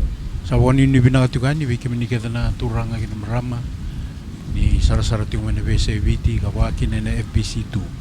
Sa mga binakatukan na nung diwas sinungononggo ni Rao memenda may buwan din na takatalin doon ang unalangilangi kilaw siya nga walangan ni olaw may pagkawasada butauti dabutu na bunobo turang ay biti erati konggo na korobo turang o Tubou na non ray dambe wa Vanua erakila na non ramate ni katumba erakila na non rabiwe kani era dambe kara biwaraki na ebusa buwan rewa ena dua na botin lo waru taki toka ena mateni wale langi na kaukilangi ngamay ngarabi ko kina na taka ni bidi komi o Vanua salaki lako sombu na bata bo turanga enda rida tikongori ena kina ngole sombu sara kita ko sobi na ngoni sala Tubou me sa ngole sombu ni gimbarabi ena non laki isili na ngone turanga bale na Tui Nayau na sauni bonolau na ngoni turanga na Tui Nayau na marroi na itamba na bitamba baki sa Tui na matanda mi bukan na numi ni songo langi wongo e bukan da sarabati ko ni semper ni tiga bun lebih ngarabi Lakeba da sarabati ko na ilalo may natin ka diwa ono sa ngabul ka diwa katambaka marroya na company ni kakamburaki na ABC mo Australia salaki yado saranong goreng barabi na bata bo turanga warutaki kartu taya na yabusa lemaki linga ni kauwe na kibalilibu wir na ngoni turang bale na Tui Nayau sana uti waya sara ratuna borau nonra na kay buka mama tataki may wir na marama nindali makutu era sa waru takatalangan na kina yau kina pakai besar ni bibu kami ni karena karawan di dai.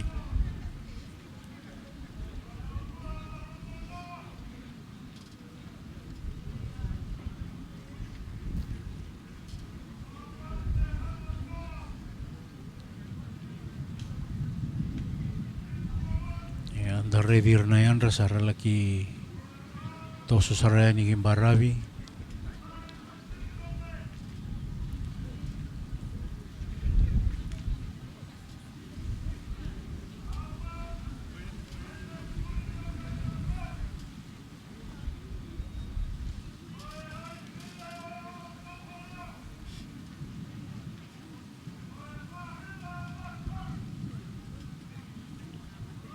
Garabiti ko na taka ni nonra sa ngoli sumbu ngoni turang ambal na sa ni Vanua en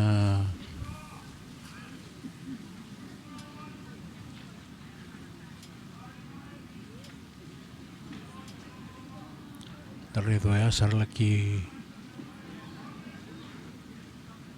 lubata na nonra sa laki sili mai na ngoni turang ambal na Tui Nayau en nonra tombu ni sili en barabi Tubou ka rasa sukalis mai ke muriti mai na nonra mata ni Vanua turang na mata ki dia ke ira na non randra me sa li sumai na ila ko mai barabi na non lagi sili na ngoni turang bal na Tui Nayau na sauni bonolau na ngoni turang na tuilau.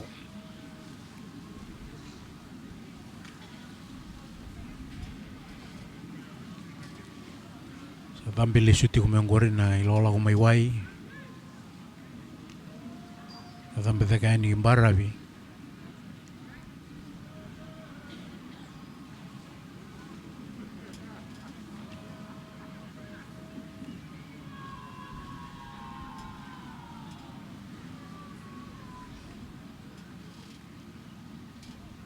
kawa sa warita kawa titiko sando na singa langi bilau singa maru taki bilau singa no tonga Italia na itukutuk ni binga una ni sa uti 5.5 kawa na baki menga isarabi Italia na matanggali bi baka menemene iwa turang apa kongo kasanggarabi nga bi ira na non rai tumbu turang ratu se kamisa semara ena tin gadiwa orno sanga bulu gadiwa samai dasara Italia na ngonongo na kinasangay wandi te kita le na itutu boturang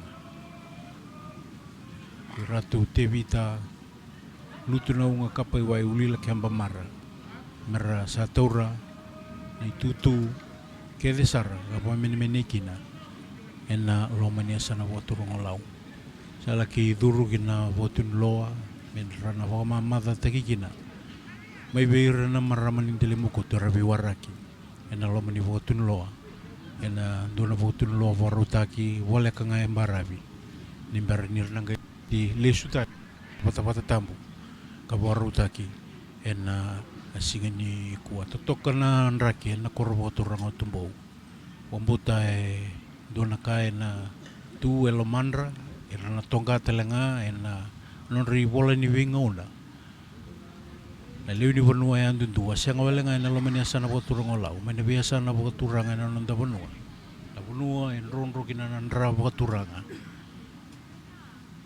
no boturang berembasanga no boturang kumbuna ka batala kina na matinitu beukani na tobata mai lalang besi da raida ni rawiriti kuna ngoni turang bal na tui maduata toke imbalatangani ka baka kina na biturang bale era sema kina na non randra turang era tiko kede na songo langi ke me baka ndina taga tiko kongo ena korro o Tubou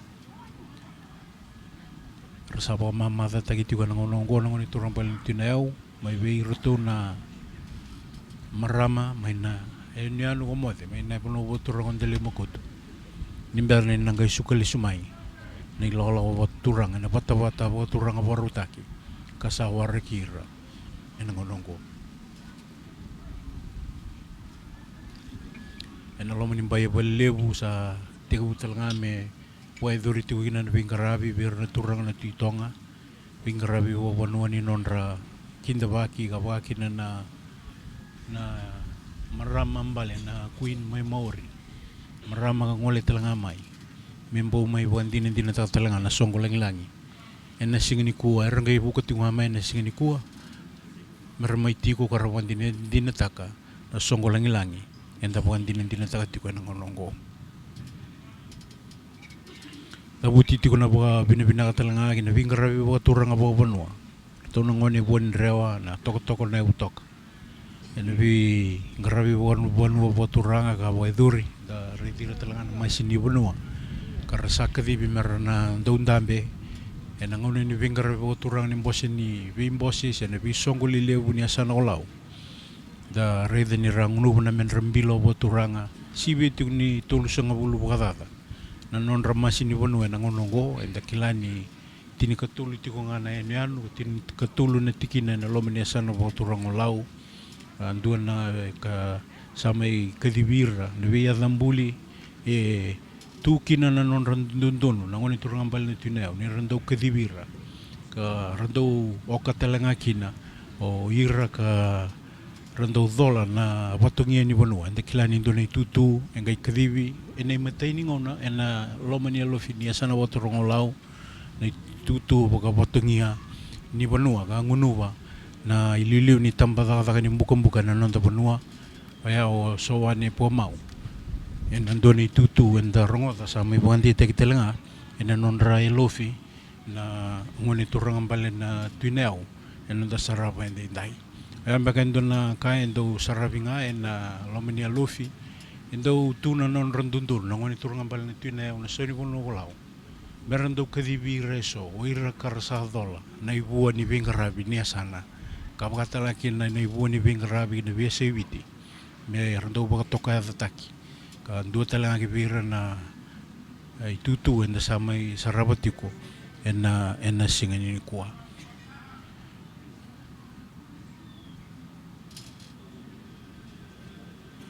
Ya sandana sarabatiko na vivo mini ngarabitiko na lomani wale wotunu lo barutaki nimberne nanga sukali sumai nang lola ko boturang totokanan raki na no Tubou dila binagati una kena singa ka mundra na tangi sa suli na ngauna nan raki ka bakalunga teki na nabi mani bawa mini boturanga enda sarabatiko ena asinga ni kuah rendambe na bono mendia na lomani rara na turanga kena maram na biasana wiliki na wira na lomani asana boturungolau ena nonra wara kami sa waru pada bariani bagandua na nonda sarabati na bibang mini boturanga engarabitiko ena anu Tubou.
Sandare dangure na non rasaba mama tataki na ngoni turang bale na Tui Nayau na barabi non barabi na non rakorobo turang ay Tubou.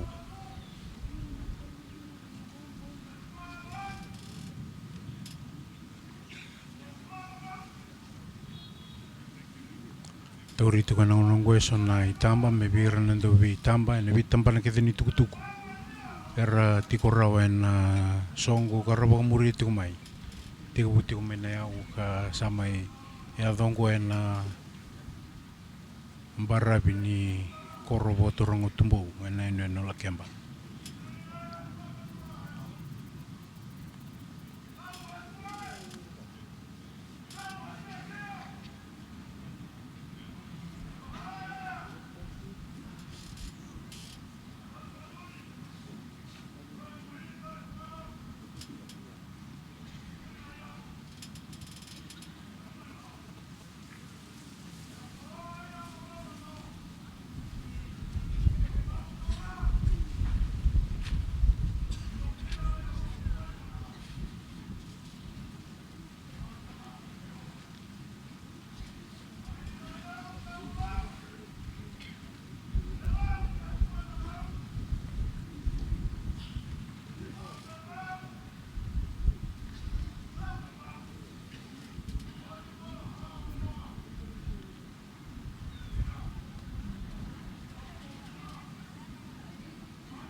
Sa última yana vi dakadakani bingarabi bo turanga bo Vanua anda reda nangonongo ni rasa sukali sumai ni lola bo turang na lo mini bata bo turanga borutaki sa dola tango na bata bo turanga mesa sukali sumai ni lola bo turang na non raitu ketiku na korobo turang Tubou.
Ni marau na bonga ni non rasowa kana ngoni turang paling Tui Nayau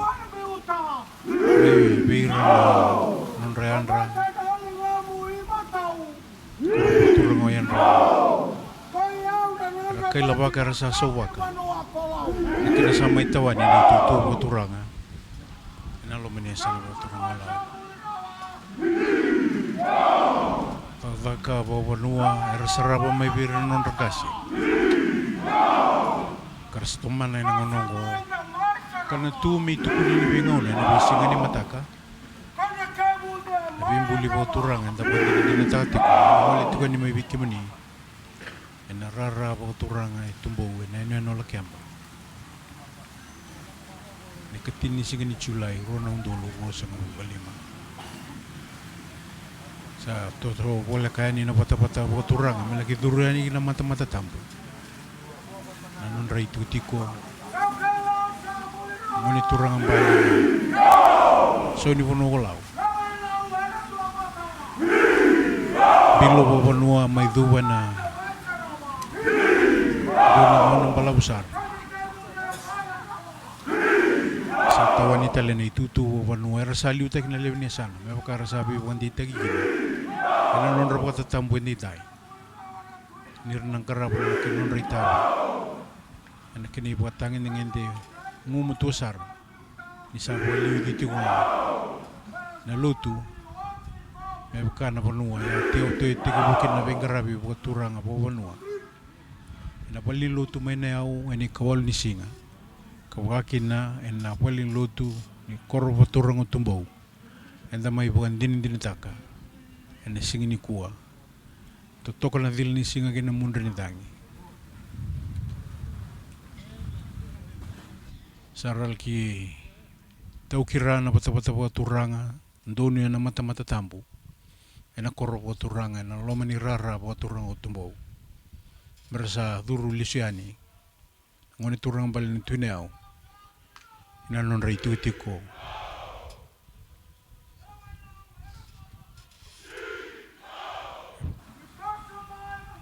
Sa Robi Muriani kena mata kiri dia.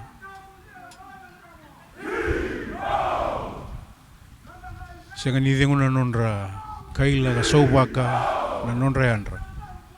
Daga bimbi buat turang apa Vanua rasa mengkaraba. Oro wada baritiko ni sa sukamai na nonra kisili kena isili-sili buat turanga. Enambara ni korro Tubou.